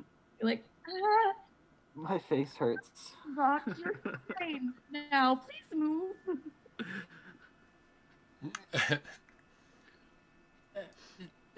Xyriel, You just hear like a echoing like stuck. he's stuck. He can't move. What pushed you down here? Are you okay? I'm sorry we hit you. Oh. I get 3 questions. He doesn't have to answer truthfully. Oh, okay. But so let me read the spell to you real fast so you know what it You've does. asked 2 now, right? Can you move? What knocked you down here? The can you move is stuck, and what knocked you down here is lizard. Some lizard knocked the rock down. I feel Xyriel's like kind of panicking right now because he wants to take care of this rock. Is there anything else we want to ask the rock? Guys, you don't want to pain. What's Marlow got? Chat's keeping me honest and is asking whether I technically cast minor illusion while enraged. Yeah, roll it's not a leveled spell, so you can. I can cast a non-leveled spell. Well, I don't know what our rule was on that. Was it any? I think it was Any concentration action. was a disallowed. No, I can't cast any concentration, but anytime I cast magic, it's a roll. Yeah, so go ahead and roll. Then I would just Eldritch Blast the shit out of people. Unless you wanted to wait until you got out, you were like done being mad and then cast it. Does hearing the rock be in pain knock you out of your rage? I would say after you kind of calm down. Yeah, you don't have to roll for it. It's. I mean, you calm rage down and a then little swing, and then another action would be minor illusion. She'd already be Yeah. out of it because she didn't get attacked. I attacked So- something. Technically. bit. So But it's God. we'll call it even. You're good. There's a third question. how is it stuck? How could we help? I don't. Oh no! Oh god! And you see Xyriel's just like kind of like holding his ears. Cyril's never gonna use How this spell can we move again. it? Ask it how we can move it. Maybe it Do might you go. know? Do you know how we could move you? Oh god! I'm so sorry. Roll. He said roll, and as he says roll, the screams just fade from his head. Guess we're okay. Anyway, Zeke, if you want to talk to your weapon, I can help with that. Ezekiel's hanging. He's I don't know. He probably, if this happened over a couple of minutes, he like walked down a couple of minutes, like breathed a little bit, looked out at the snow, is walking back up, is like, I never thought to talk to my weapon before, but I guess I don't know if I want to know what it'd have to say, if I'm honest, if it could speak. They just make fun of That's you. fair. They just. Interesting. So did we figure out how to get this rock out of the way while I was gone, or is it still screaming? Because I didn't hear anything. It's not. I know it's still screaming, but it's not in my head at least anymore. How about let's not use that spell too much? Nova. I don't think I want to do that again. Nova and Marlow, give me an intelligence check. Be a big pity.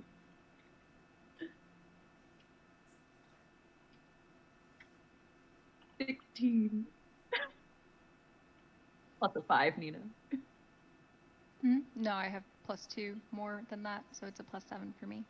Or straight intelligence? Just intelligence check, not saving throw. Intelligence check. It's just your intelligence modifier. Then it's a +5, so it's a 17. 17. And Marlow?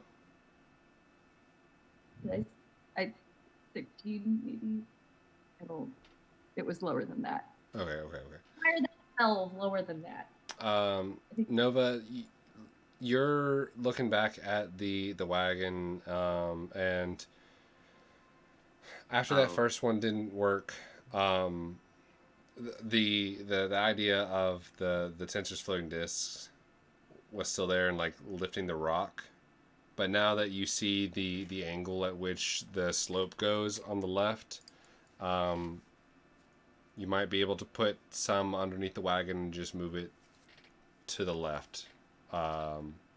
Is my best way of like just not giving you the answer, but like describing the situation The of what rock you have doesn't left. need to move far. What you're saying is the rock doesn't need to move far for us to be able to get by. Right. You So, need maybe 2 feet, and maybe it could like It if you could occurs move to the me wagon around like that. this would take a bit longer. Now that I've had a moment to think here, but we have 2 strong ox and a and a way to hitch to them, and a lot of ropes. So if we just throw some ropes connected to these ox, and as well as our own brawn, around this boulder, we might be able to drag or roll it a few feet and get out of the way and get on by.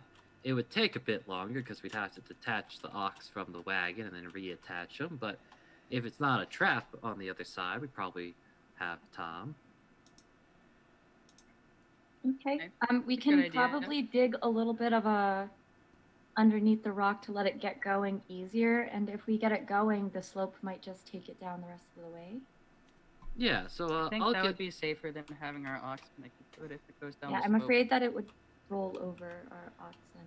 Well, we Or can still... drag them down. Well, why don't we have the ox push it then from the other side, with the heads or whatever, And I'll take the ox through one at a time so they can push it, and I'll help push from the other side as well with Abe here. And you all can get digging, and whoever finishes first will help the other one move a bit faster.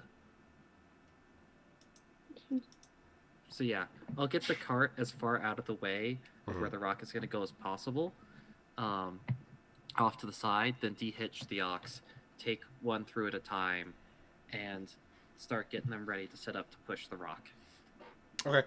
Sounds good. Xyriel. I was just gonna say while we're digging, because you said we're digging a little spot under it to get it to teeter. While he pulls his shield out and he starts using it to carve stuff out. He kind of like, while still digging, goes, "So that was really cool, Nova. Where did you get that gauntlet thing? Like, how does it just knew to just dig and then lift? How does that work?" I made it. You made it? Yep. Did you know that you would need to throw boulders? It can be handy in certain circumstances. No, I did not think I was going to be using it for boulders, but I have used it in work for, and I like lift up my hands, my not so strong labor tasks. It has been quite handy. You know, you really are smart. I can't even imagine coming up with something like that. Tight grin. And I proceed to continue to take. I assume I'd be on the pushing side of things. You can do whichever one you'd like. But you're digging like a trough for it to follow through so it doesn't hit the cart? To get it to roll easier. Gotcha. Like if it's stuck there and you start like digging underneath it, so there's a slightly. Hear It's about like the the same boat as in the digging a Suez car out Canal? of the snow when it's stuck in snow. You want to give it a little bit to start going, and then when it gets momentum, it'll go. Gotcha. Yeah. This takes the better part of about 30 minutes or so.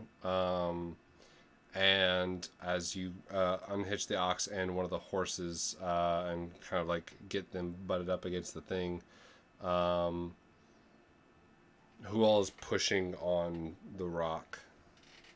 Marlow, I'm guiding the ox to make Val. sure that they... Val. I will push. Yeah, Val would probably push. I just noticed that Mel's gone. I just know. Where's Mel?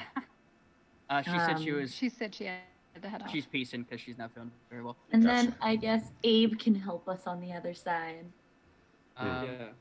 Way to help that will be, I'm sure. To guide the ox or to guide the Marlow? How is the Marlow helping in this endeavor? Oh, I'm pushing. Okay, you're just pushing. Oh, yeah. Okay, sounds good. I'm gonna guide the ox because I just Cool, then guided I'll Marlow. help push. All right. Everybody, strength checks for whoever is helping. Do you want me to roll for Val? Yeah, roll for Val. And the DC is lower because Nova already got it unblocked from With the other rock. from her initial pull. It did like rotate it, so it's not like fused stuck to the ground. It's kind of that's half the effort. It's about as shifty as it can be right now. So there is an easier initial push. 15 for both me and Val. 16 or 15?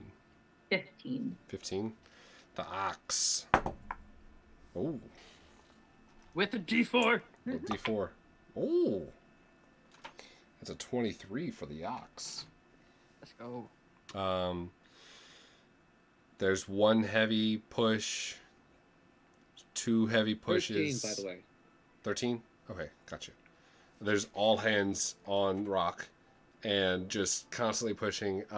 Eventually, there is enough room to even like get a little bit of like leverage and starting to push in a little bit further. And it does start to roll like very, very slowly, or like it almost feels like it's starting to give a little bit. And then it finally sets into the rut. And it goes about 5 feet and like does a quarter turn. And then it settles again into another place. But it is out of the way.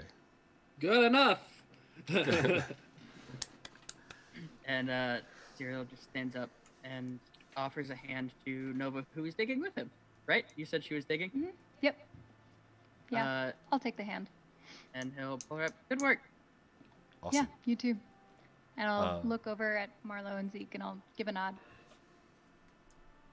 Teamwork. We're ready to keep going?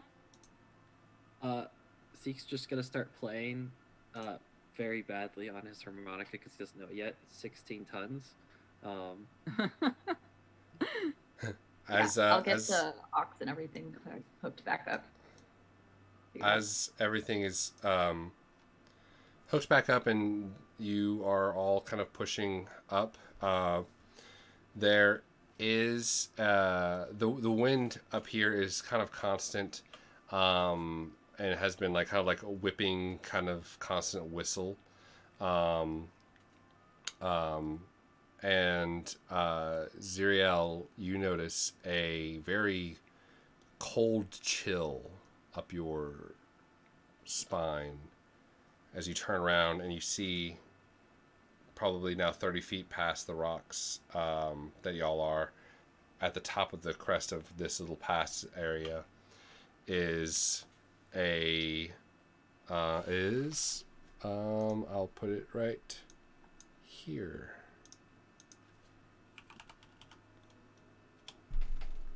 Be afraid. Be very afraid. I am afraid. A light. Oh. Just a floating light of blue, almost like electrical condensed energy that has this unnatural mist that gives it this almost kind of heavy weight and bob to it. And you just hear, all of you in your minds, this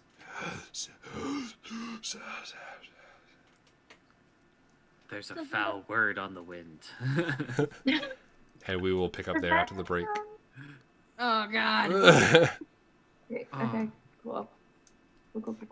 A little late on the break, but don't go anywhere. We're going to take a couple minutes out, maybe we'll call it like 9:42-ish, to jump back on and see what this globby-ghoul thing is all about. Like that it's fucking. Yeah. It's just a big firefly, guys. Come on. It's a fine. friendly little wisp. Offering us a ride. Shout out to the birds for a whole ass attempt for the resubscribe for 12 months. I didn't know we had this Wow. channel for 12 months. Amazing. Yeah. Thank you. We've been around for a while. That's awesome. It's been really 84 years. Anyways, we'll see y'all soon. We're going to go get some food, and I fixed the intermission, so we're still good. Okay, bye. Bye.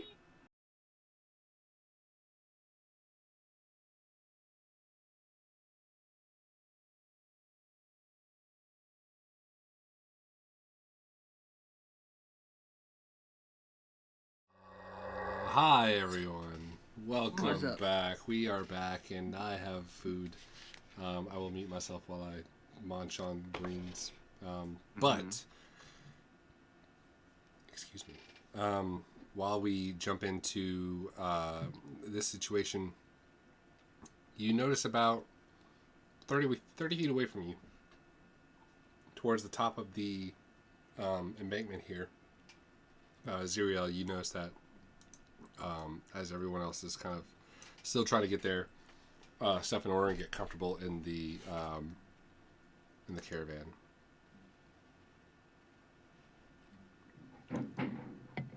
It was frozen. I heard my Oh. name.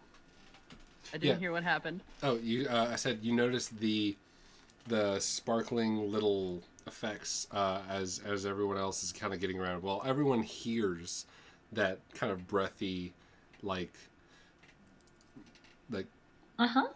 parse the tongue type thing. Does it sound similar to those freaking people in the in Orncast? When the weird ghost thingy spoke to us? Because it sounded similar. Oh, that is just me appropriating that all ghosts sound the same. No, that's fine. I needed clarification. No, it was different in the fact that it was very much of like if you had a chat with a Dementor, that's what it would sound like. Just a lot of like sucking noises. Context. I'm gonna look around for the source of the sucking noise. I was about to say, do I recognize what this is? Is this in a monster book? Have I ever make seen this? Off the top of your head, make a religion check. Whatever they are, there's a few of them. You can't see them all, but they are kind of floating. That's a 6. A heavy bob float and kind of floating towards you all. Rolled a 6. Like down the cliff? 6, you're not sure what it is. I would also like to roll religion. Would we all see this? He's pointing it out as he sees it. Okay. Yeah, you see it. Okay, cool. Hey, does anyone...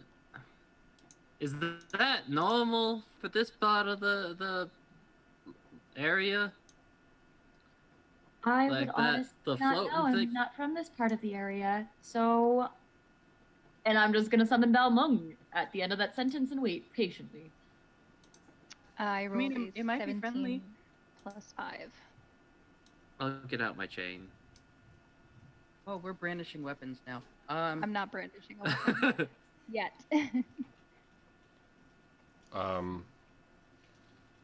Floats over towards you all. I'm going to just do who is in the front? Who was driving? It was Marlow and Val.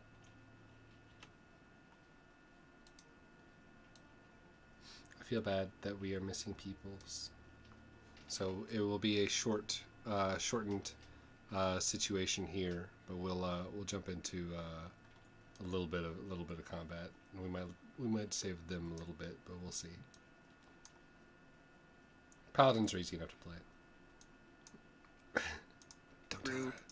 Don't tell her. Just smack and smite.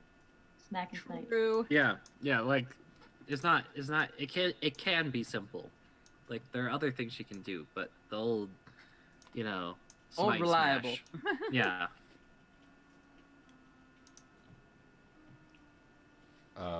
You see, bam! Oh wow, that is, you are teeny-tiny. Well, actually, you are teeny-tiny. But for the purpose of this, you're a little bit bigger.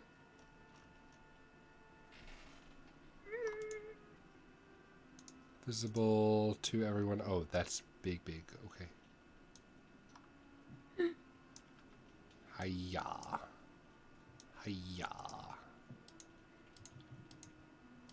Battle Maps brought to you by Incarnate. Go check out incarnate.com right now. Speaking of battle maps, does anyone remember how to make the UI bigger in Fantasy Grounds?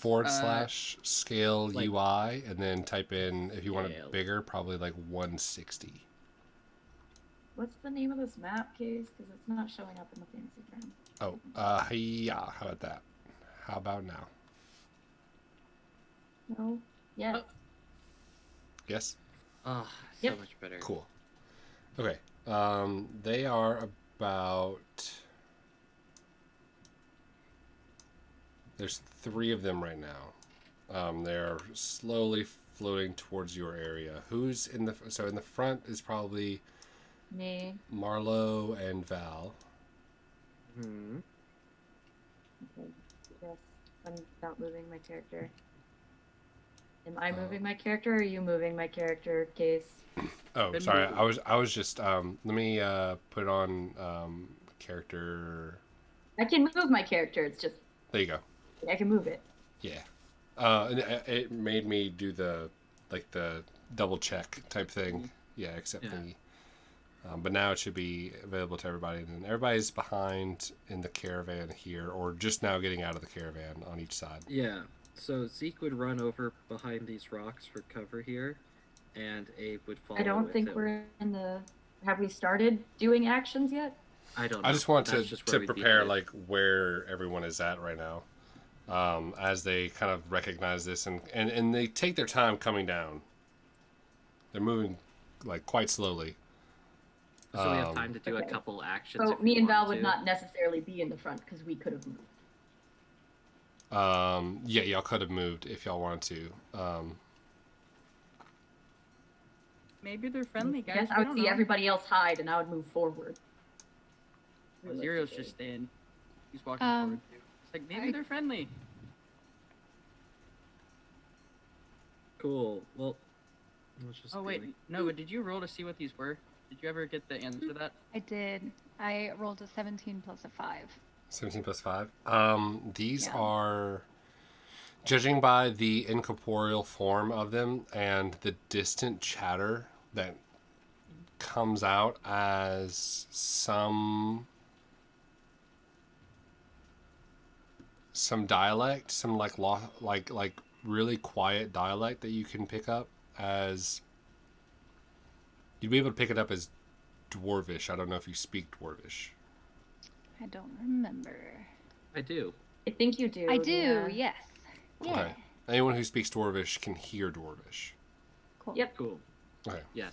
It is like inklings of just very faint hunger. Feed us. I'd just like to shout back in Dwarven. What do you eat? Oh God, that was so loud. All right. Zeke shouts out. Anything else? I'm gonna say know what they to are, or did Effie- you just hear the dwarven? She hears the Dwarvish. I would say you're not sure. No, you've heard enough like stories and read enough to know that these are will-o-wisps. That I know. Yeah, you would know that these Okay. are will-o-wisps. I'm going to lean over to Xyriel and very quietly say that. They're will-o-wisps, and apparently they're hungry. So I'm gonna shout to Wanna go? Zeke. Nope, go ahead. That's it. Just you think we could feed up and just keep going? I give a shrug because I'm trying to not perturb them. They slowly move in. But you shout, Marlow. I'm gonna shout back to Zeke. You know, the last time we met things that were hungry and tried to speak to them, it didn't work out quite well. Okay. And as soon as But do she they says, answer him? You just hear the same thing over and over again. Well, I'm gonna hold my action Cool. until they get in range. it looks like they're getting pretty close now. So I'm gonna go ahead and Are we? cast Fairy Fire. are we going right into on top combat? of them.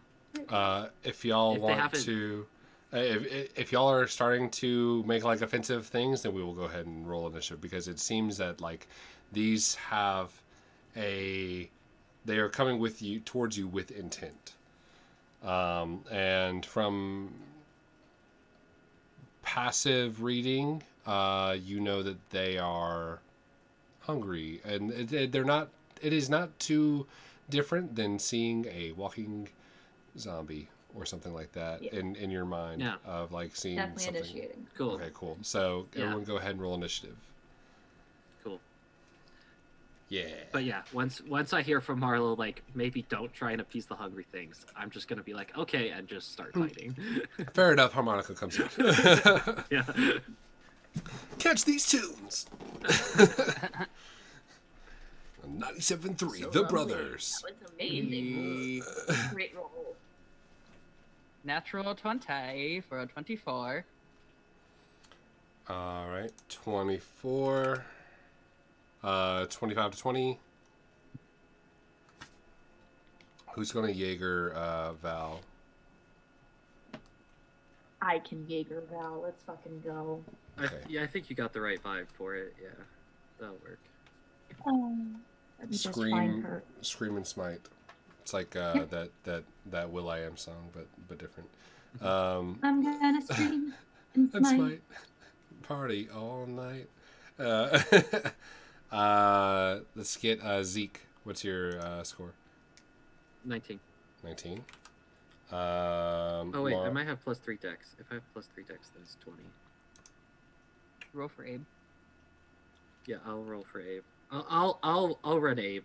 That's cool. Right. Yeah, I have 20. It was actually 20. 20. I got 20 for initiative. 25 to And- or 20 to 15. 19. 19. Jesus Christ, guys. I get 15 advantage on these. 15 to 10. Oh, Val got an 11. And Abe got a. I'm not sure what his dex is. I think it's It's a It's +1. plus one. It's plus plus one. +1. Okay, I wasn't sure if it was plus or -1. I couldn't remember. 13. 13. You can look at his character sheet on D&D Beyond if you're getting. Sure. Yeah. D&D Beyond, everyone. I the official. pretty much know what he's website gonna for do. In Dungeons fact- and Dragons. There's a cool new spell he can do that I don't know if I want to just use it Show. if he's not going to describe it. I would just stick I to Marlow's at 7, by the way. average. I thought I heard Marlow out. Oh, I just have it from last combat. 7. Got you. Thank you. I had it at 21, and I just assumed that everybody was rolling great for No, I initiative. rolled a 3. All right, let me get this going on. I have a playlist just for this. It's called Creepy Fight Music. Oh shit. First up, we have Xyriel. Xyriel goes, what? So, will-o-wisps are, what are they? Are they like radiant? Are they undeady? Are they what? Are they radiant? Are they undead? He's saying it to Nova because he's standing right next to her. Nova knows that classically they are colloquially called agents of evil. Oh, cool. Yeah, I'm gonna relay that and say it just a little bit louder so folks can hear that. Oh, okay. I'm gonna try. No, he doesn't. She didn't say that they're undead, so he's not gonna try his channel divinity. Instead, he's going to cast Bless. And he's going to target. So you see that he throws his shield out, and the gem kind of grabs the shield again, and it starts to spin around him, and then it goes to hit, let's say Nova, Marlow, and Zeke. Yeah, the three of you guys. As it stamps, like it presses on you, you see these little like black or like purple circle with a black border around it. Just start to glow on your person.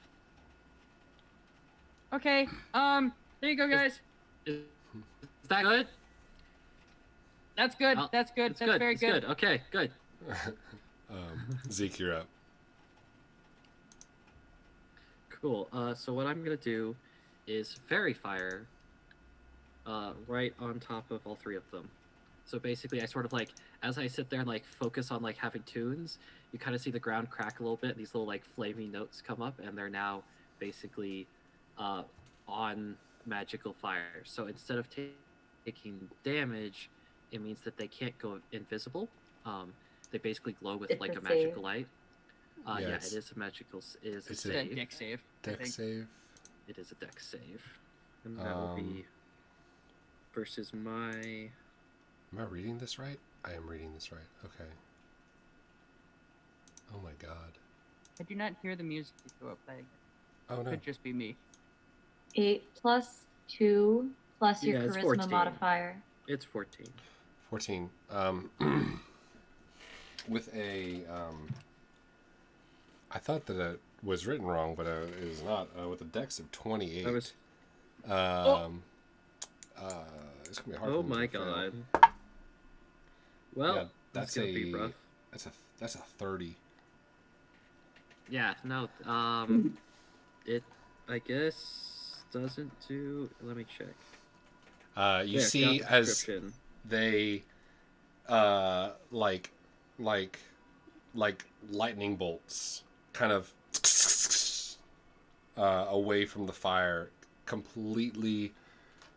I'll say that's a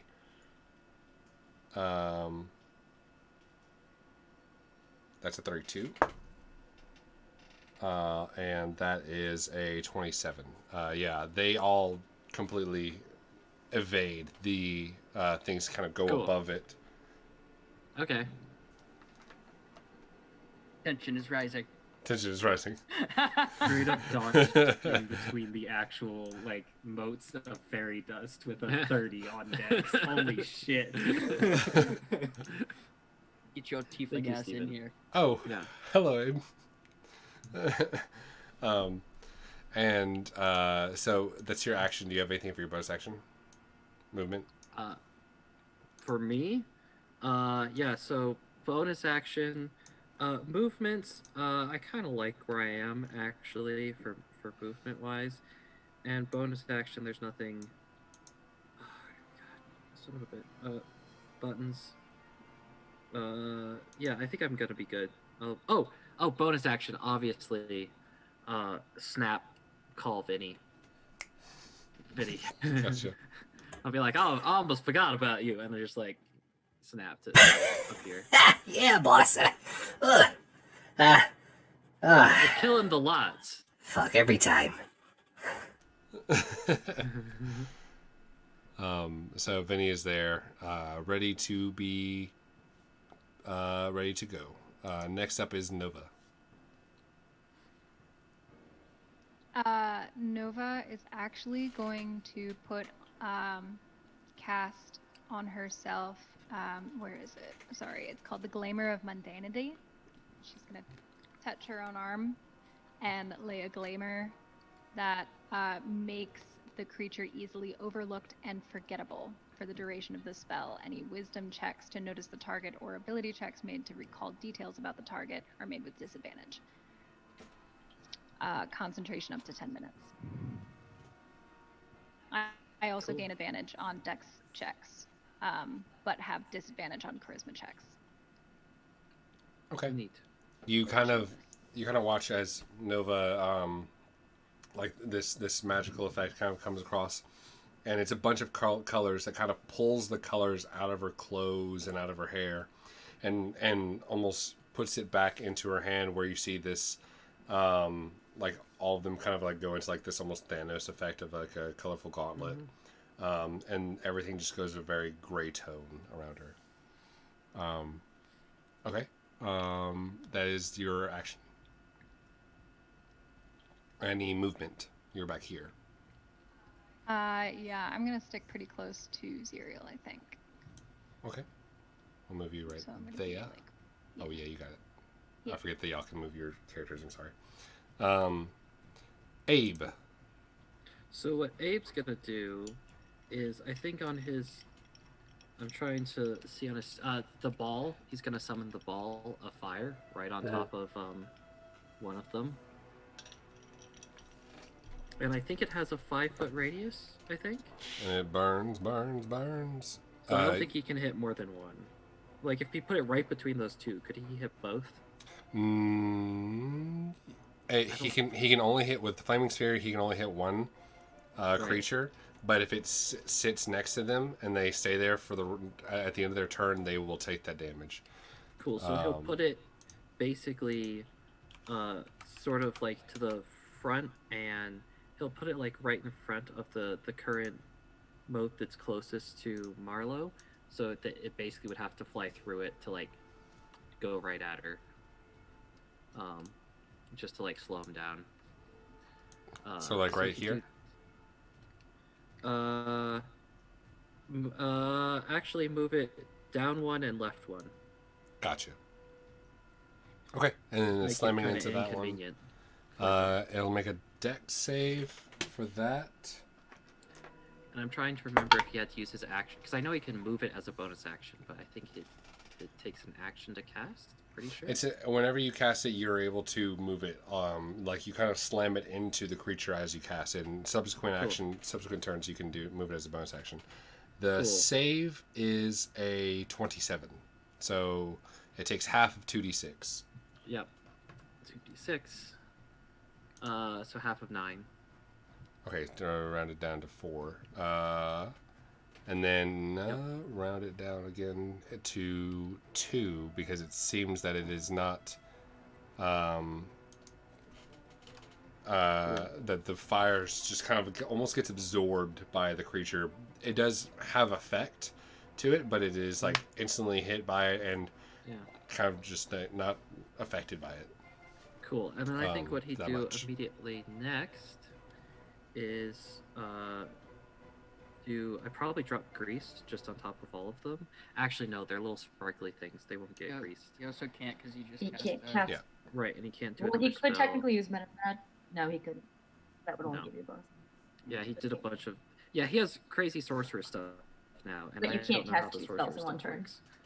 Right, so I think what he would do is maybe move up a little bit forward. So, like, he'd probably go up to here. Like that. Like right behind. So Zeke's kind of like here. That's where he'd come right up behind him. Okay, sounds good. I'm going to put y'all in a square that I can recognize.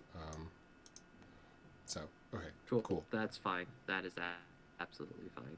All right. And I think that's probably going to be it. I'm sure it's Sorry, not something I don't know what clever. Harry is angry. Yeah. All right. After that, it is Val's turn. So I'm gonna do what Val does, and I'm gonna draw my sword, and she's going to sprint forward, and I'm gonna play with this. She's like dragging the sword against the ground, and as she comes up, she goes swings, and she's gonna fucking smite. Bonk. She gonna bonk. I'm going to wreck it. Wreck it. Yeah. Okay, and that is a 19 to hit. 19. Yes. Actually, let me double check. With a 28 dex, 19 it No. misses. just hits. Cool. Well, is this undead or not? Because I need to know for smite. It is undead. So add that extra D8 That to DiMaggio. Okay. Xyriel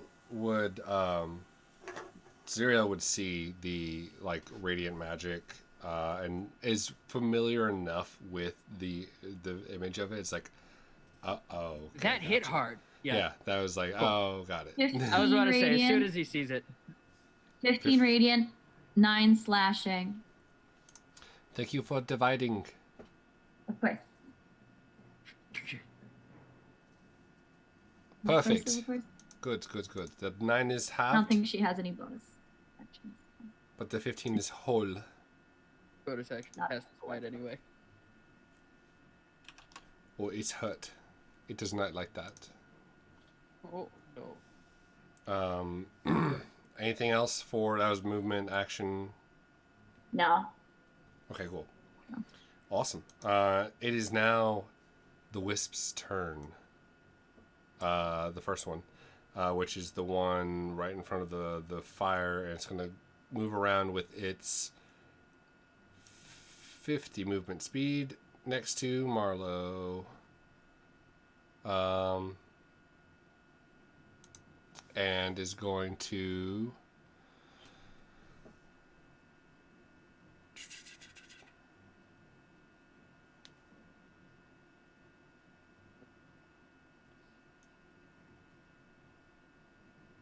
is going to shock. Ironic. I was gonna say, wow.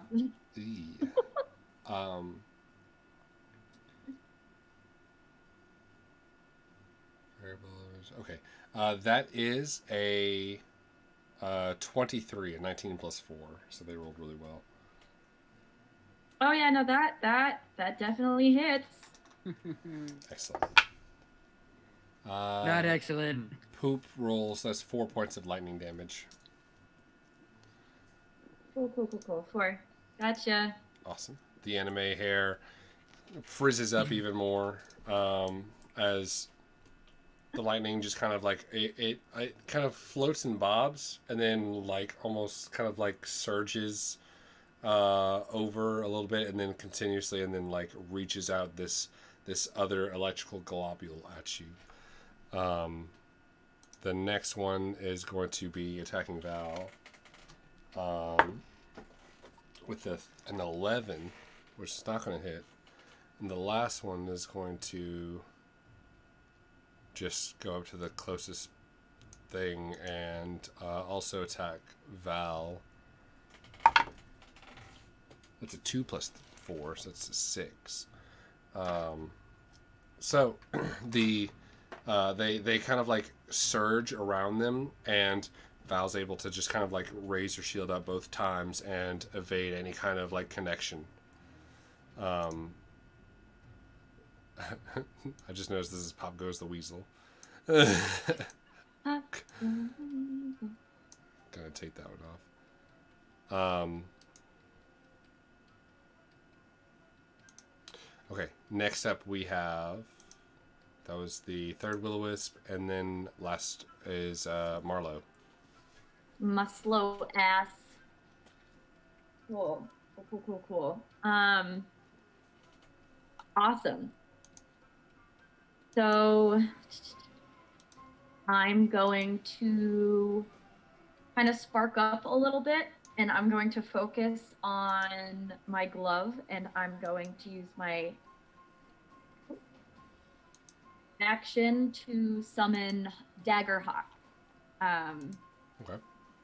And I'm going to have that Daggerhawk be summoned right behind the one that's in front of Val. And what that is when Daggerhawk is cast, a ghostly hawk appears.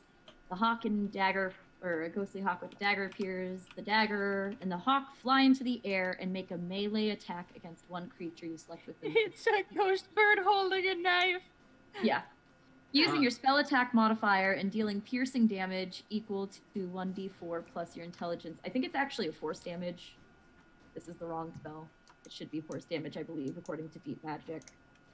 But I can check that later. But it's 1d4 plus your intelligence mod. And then...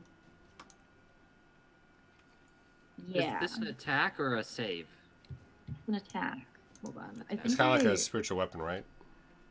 Yeah, it's more spiritual weapon. I'm not reading the right one because I don't have Deep Magic up. What's it called? I've got It's Deep Daggerhawk. Magic pulled up. DM's car. Daggerhawk. It is. It's you get to deal bludgeoning, force, or slashing damage. Yeah, it's not a melee against one creature. Spell attack modifier dealing piercing damage equal to. It says piercing on this one. That's what I'm saying. There's a different one depending on the resource you're using, and our resource has a different version of it. Okay, I'm looking at the one in the Deep Magic book. Cool. I have Deep Magic pulled up. I looked up Daggerhawk and second level transmutation. Hawk and dagger find the air. Second level transmutation. When a Daggerhawk is cast on a non-magical dagger, a ghostly hawk appears around the weapon. The hawk and the dagger fly into melee. A successful attack against it that deals. I fucking got the spell wrong. Can I retcon that then, please? Sure. Yeah. Sorry. Cool. Then I'm just going to do as I do, and I'm actually going to cast. I'm going to not cast something. I'm going to Hexblade Curse, the one next to me on the left, as a bonus action. And Okay. I'm gonna go smack it. All right, go Not for that it. Cool. good. The hexblade. Okay, you know what? So what? I don't remember what hexblade's curse does, and I don't know if Zeke would know. So you just see me point my sword threateningly at the Will-O-Wisp in front of me, and a little zap of a connection pops into existence, and then I'm just gonna go and swing straight at it. And Okay. The that- anime So- rivalries depth. That's exactly what that It's a is. Tesla coil of tension. Yeah. Don't at me. So, seeing that, That's 22 Uh, to. I'm going to give. I would like to 22, do. You Cast. can only do bardic inspiration on your turn. On your turn, yeah. That's not what this is. This is a distraction cascade. It's a reaction spell. Oh. A second level reaction spell. So basically, as I see her like prepare to like give it to this wisp, I'm just going to kind of go like play a little like distracting melody notes, right? That have sort of like a sort of a devilish edge to them that distract it, and so it has to make a charisma save, or attacks against it are made with advantage. Let's go. Ooh, spicy. Hit even harder. Why it is charismatic, I don't know. What? Because it's just it has to like, you know, I'm just so. Yay! so Roll the one. Let's go. One. Someone give me a Roll nat the one in what? chat. Yeah. Yeah, let's roll again. I look like a cursory glance at Zeke. Like, what the fuck just happened? It has to be charismatic enough to jive with the tune, otherwise it's distracted by it. And it's still a 22. Great. Yes, that hits. Oh, someone's doing the first I was Geo gonna say pose. he didn't specify which one, so I'm asking.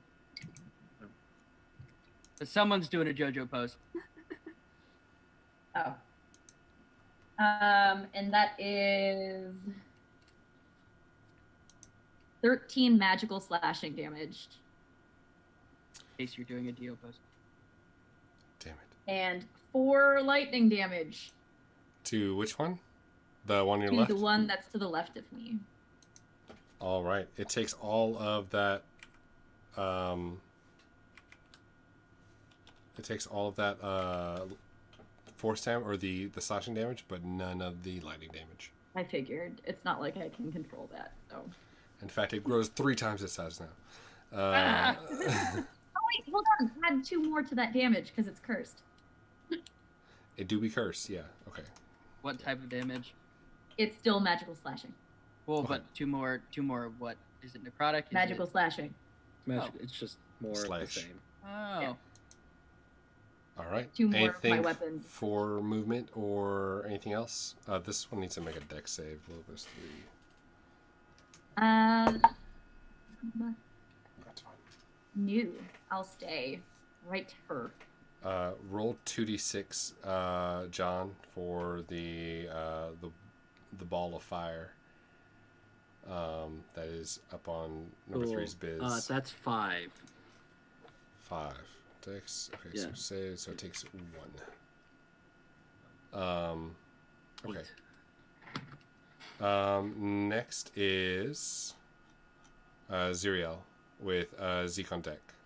Xyriel, seeing the reaction to the radiant damage, is going to have like a little epiphany moment, and he's going to see if he can get there. 5, 10, 15, 20. Yes. So he's going to go in between Val and Marlow, and as he's running up, you watch the gem on his chest start to glow brighter and brighter, this purple, before expelling a very large, like purple force wave around him, and he's going to cast Turn Undead.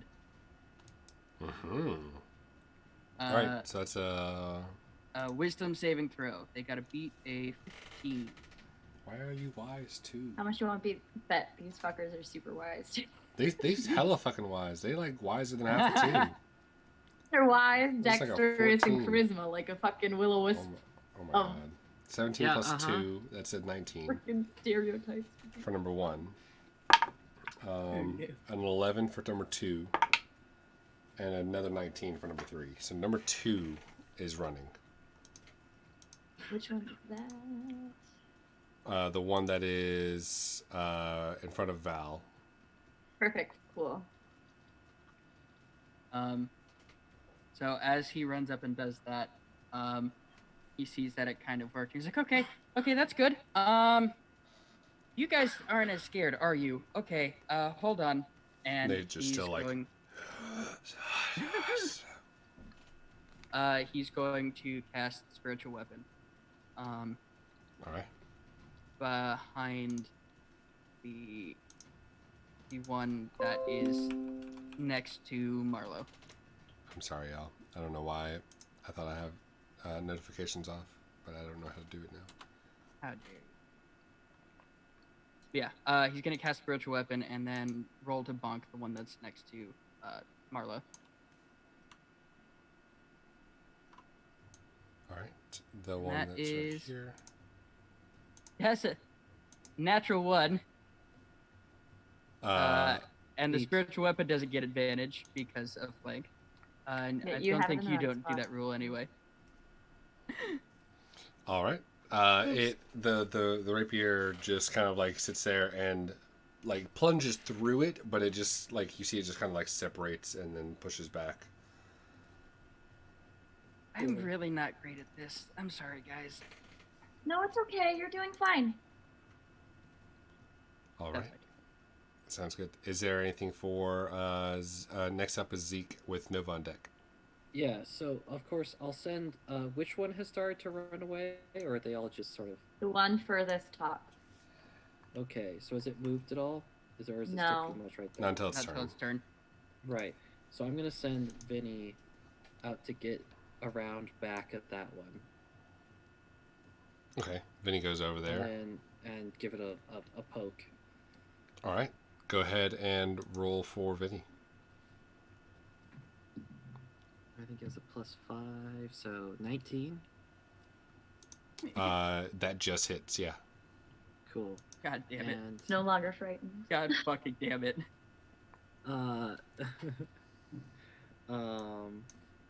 Wasted my channel divinity.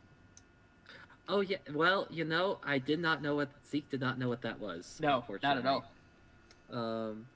And so that's 7 piercing, and it has to make a DC 11 con save. You know what else is pretty good at? Constitution. On save. No, it's not good at concept. I was just playing. I mean, how do you But- poison a will-o-wisp? I don't know. It's pretty good if I roll a 19. Okay. Yes. But it is tail- immune to poison. Right. I was like, It's also immune. So yeah. As you said that, I was like, no, it's lightning and poison. Yeah, it's immune. Yeah. So piercing damage though, Yeah. 7.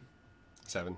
Hab is down to 3, which is okay because it only had 2 hit points left. So Vinny goes back and kind of spears in with the scorpion-like tail, and like disrupts the weird static around it as it finds purchase in the body of this incorporeal being, and it just attacks like are magical. It is. Yeah, it's a magic. I think it's Oh. magical piercing. Let me double check. Let me actually make sure not to. we can look at it later. It's already Yeah, I'll check it later. Gotcha. And for Zeke's turn. Yeah, and so action. then for the rest of Zeke's turn, because that's his bonus action, for his action, he's going to cast the chain, the sort of whip of fire, Mhm. and try and grab the Will-O-Wisp that's to the left there, and just be like, "Get over here!" and just Okay. grab it and just pull it towards him. What is the save for that? Or is it an attack so roll? it's a strength save. It's an attack roll, and I get to pull it up to, I believe, 10 feet, which is about how far away it is. So Mhm. attack roll. Oh God, don't be. Okay, it's a nat 1. Perfect, wonderful. So, yeah, I Just- go for it. You're a little too fast in the draw, and it just kind of like scuttles along the ground as you go to try to whip it up, and not enough momentum to finally like lift it up, and it just misses right underneath it. I went right for the ankles, and then there's no ankles. Damn it! This is my go-to. Yeah. Perfect. Okay. Next up is Nova. Yeah.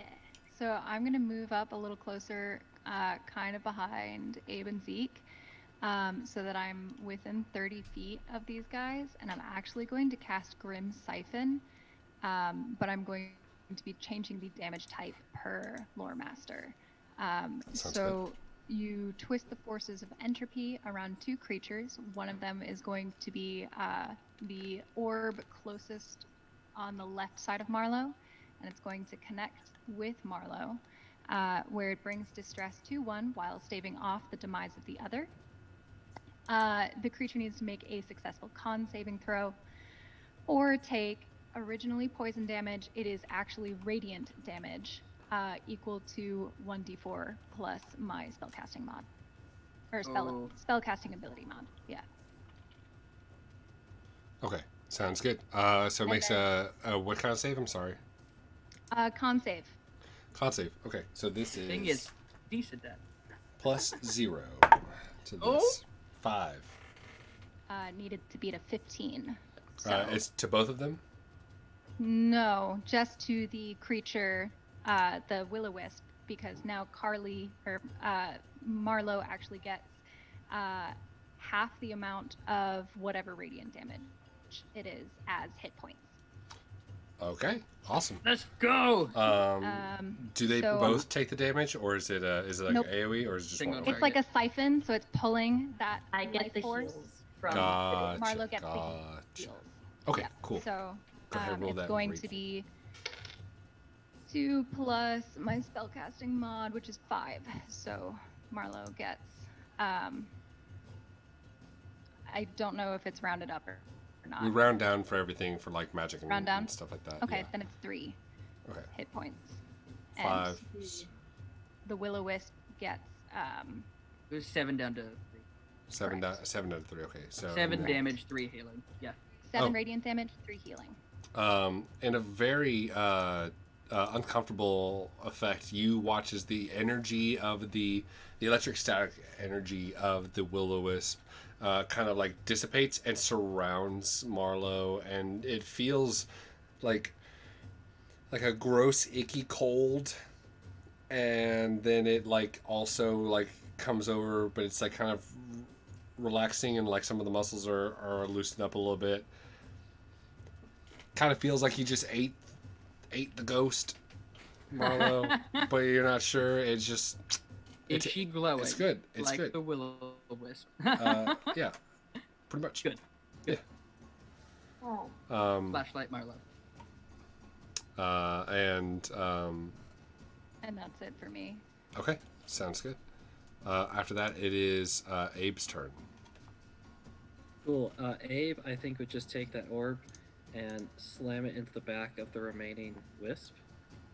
Fair enough. Easy to do. Let me do a dex save. That is actually a 17.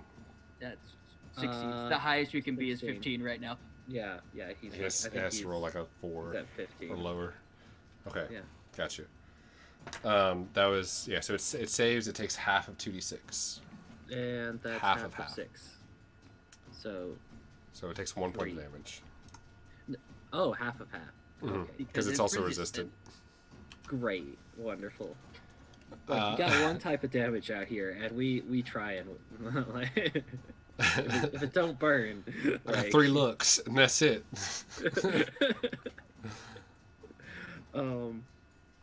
Cool. And so then I think he would throw off just probably something like an eldritch fire. Just hit it with one of those. Okay. Go for the attack. So he has a plus 14. I think 14. See, I think he has a plus 7 to attack, so 14. Oh, attack roll. Okay. I thought you were saying he has a plus 14. I was like, No. He rolls a 14. Slow. Okay, cool. That does miss. Okay. Cool.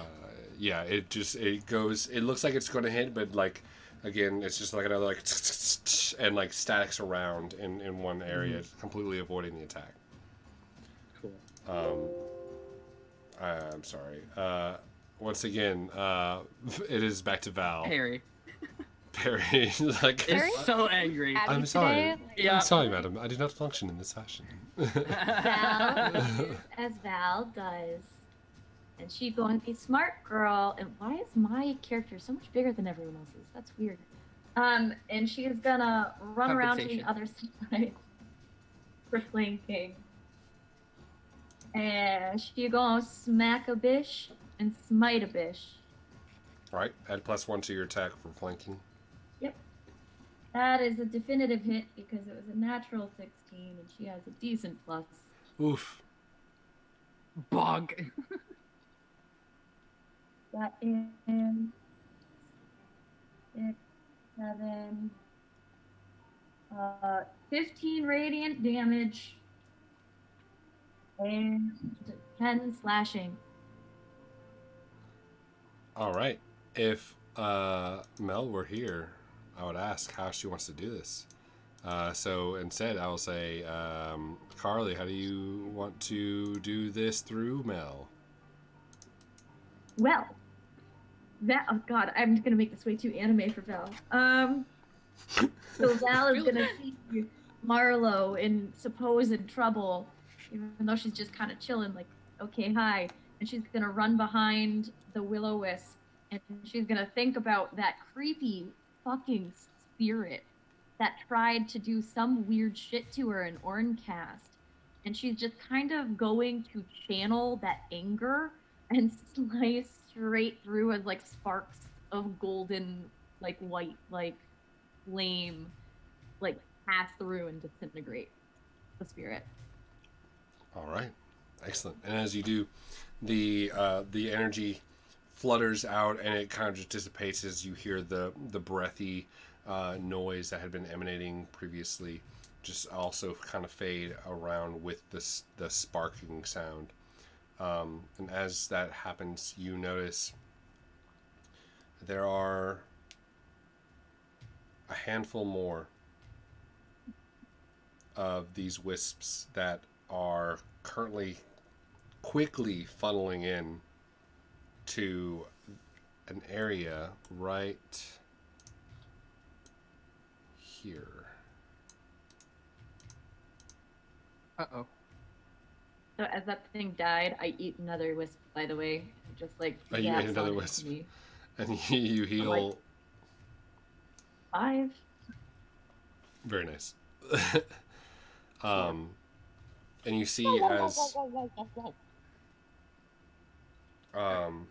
as you're good. You see as 6 of these other ones that have been kind of floating up in the air now kind of pulling down quickly, not like bobbing slowly, but with the haste that they had been looking at before, kind of pulling into what looks like a small crevice leading into a now low lit cavern to the side.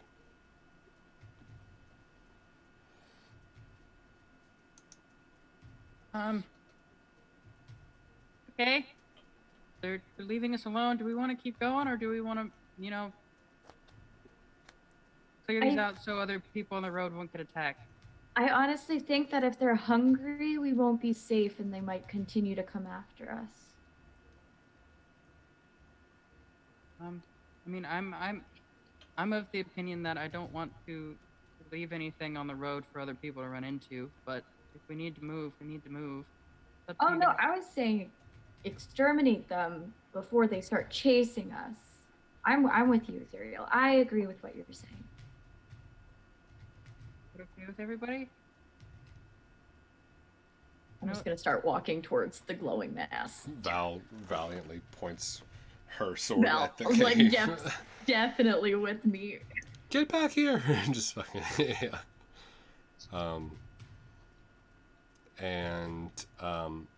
So who is kind of jumping into this the cave the first one to jump into this cave? I mean, I'm definitely looking back to see what the others are doing because kind of. If everyone looks like they're going in that direction, Xyriel will definitely follow. You did, by the way, John. I've been like shouting this whole time. Okay, cool. I was like, that's fine. It's cool. So I tell Vinny, I'm like, hey, let's give it a little go. Like, let's take a little look-see here. Hey, Vinny, you go check out the cave for a moment. Boss, how many more caves am I gonna have to check out? I mean, come on, especially with the bugs and... He's like already flying, like floating over. He's just like complaining and bitching.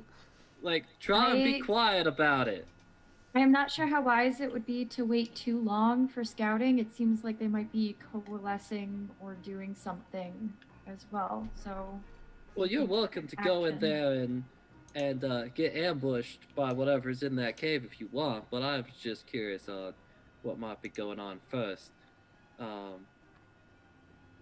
up to you, I suppose. We are supposed to be moving on the road, if I remember correctly, via previous conversations. You see a quick flutter of wings comes out as Vinny like flies out very quickly with his hands up. Nope. There's skeletons, they're animating, they're coming up from the bones, and they just, they're grabbing their swords right now. Nova. I didn't see nothing else besides that. I'm done. Nova, do you think if we could hold this entrance off long enough, you could pick up that smaller boulder and close it? I can try, but Perry is so broken right now that we risk a lot more than just a damaged machine. There's a lot more unpredictability with it. I can try, but I think the more we sit here and not take action. All right, Marlow. How about you hold off the cave entrance, and we'll figure out a way to seal it, and no one has to go in and die. We'll just close it up, problem solved, we can be on our way. Well, you just keep them from coming out here. If that's what you want, then fine. And she's gonna walk towards the cave. All right, quick brainstorm. Yeah, seems all right. And let's see here. I'm gonna go walk in. All right. As Are you walk going in? Yeah, he told me to walk in. I said guard the door. Okay, what? Guard the door, but yeah. All right, we'll go for it. All right. As you, okay. I lost it for a second.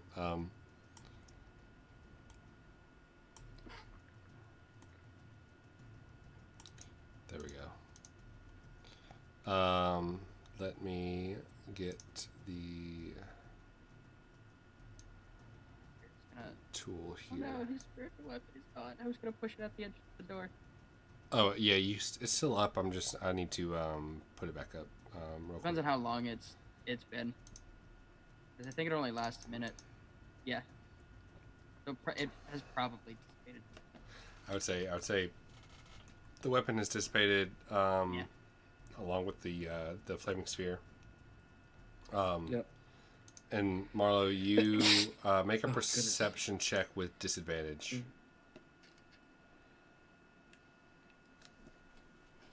Because it is very dark in here. 5. Like, I'm not walking totally in, but I am going in to check, is basically what I'm doing. Right. Cool. You can see, even with your, there's not any dark vision, but the light that was being given off by these creatures, these weird figures, is settling in what looks like it has settled in what looks like a pile of bones that is, that as the body is bent over of this weirdly stone armored skeleton. It picks up this large mace and the head just kind of swivels back and looks at you, and you just hear like this heavy like. It coalesced. We gave it time. You might want to be ready. How far away is it? As the heavy sigh, it's about the first one's about 30 feet away from you. Okay. And with that heavy sigh and a ready of Balmung, we will pick it up there next time. Okay. Time to fight. All right.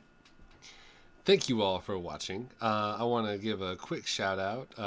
Actually, no, let's make this a lengthy shout out. Grunt Joe, you are amazing. You constantly support this channel, and we really appreciate you and all the love that you share with the bits and also like in the Discord. And you're an awesome guy. Thank you so much. And don't forget to check out our. We're going to change this. Hold on. We're going to change this over. This is V spoopy. This is so spoopy. It really is. Yeah. We're good. No one. It's too late, but no one has redeemed Clausable After Hours. They did at the very beginning. They did? Very beginning. Yeah. Oh I no, told you that, I remember? missed it. Also, did we find out At the who's very doing the beginning, JoJo before we pose? were even here. Case is JoJo posing. That seems correct. I'm JoJo posing. I should have known. I should have known better. I should have known that someone would get Clausable After Hours. Come on. It's a classic. I won't be surprised if that doesn't happen. Everyone, everyone grab their drinks. Everyone grab their mugs. Let's hope that it doesn't play an ad. It's going to play an ad. YouTube heard me and it said, haha, you thought. Haha. It was me. An ad. It was me. We need to see. We need to see the pose. What is the first Dio pose? Is it the scree with the deep arching back? Because I'm about to die. I'll do We the are Dio. all Akatsuki'd up today. Nina's got the blanket, you've got the hoodie. This is dope. I love it. We are such nerds. Okay, the classic Dio pose that I see is the one that's like him turned around, You're showing off also the. JoJo posing now. Sorry. That's my fucking JoJo pose. Ah. All right, we're gonna slow it down. Pull ourselves into another land of existence in a cat cafe that is separate from all the other worlds. This is Clausable After Hours.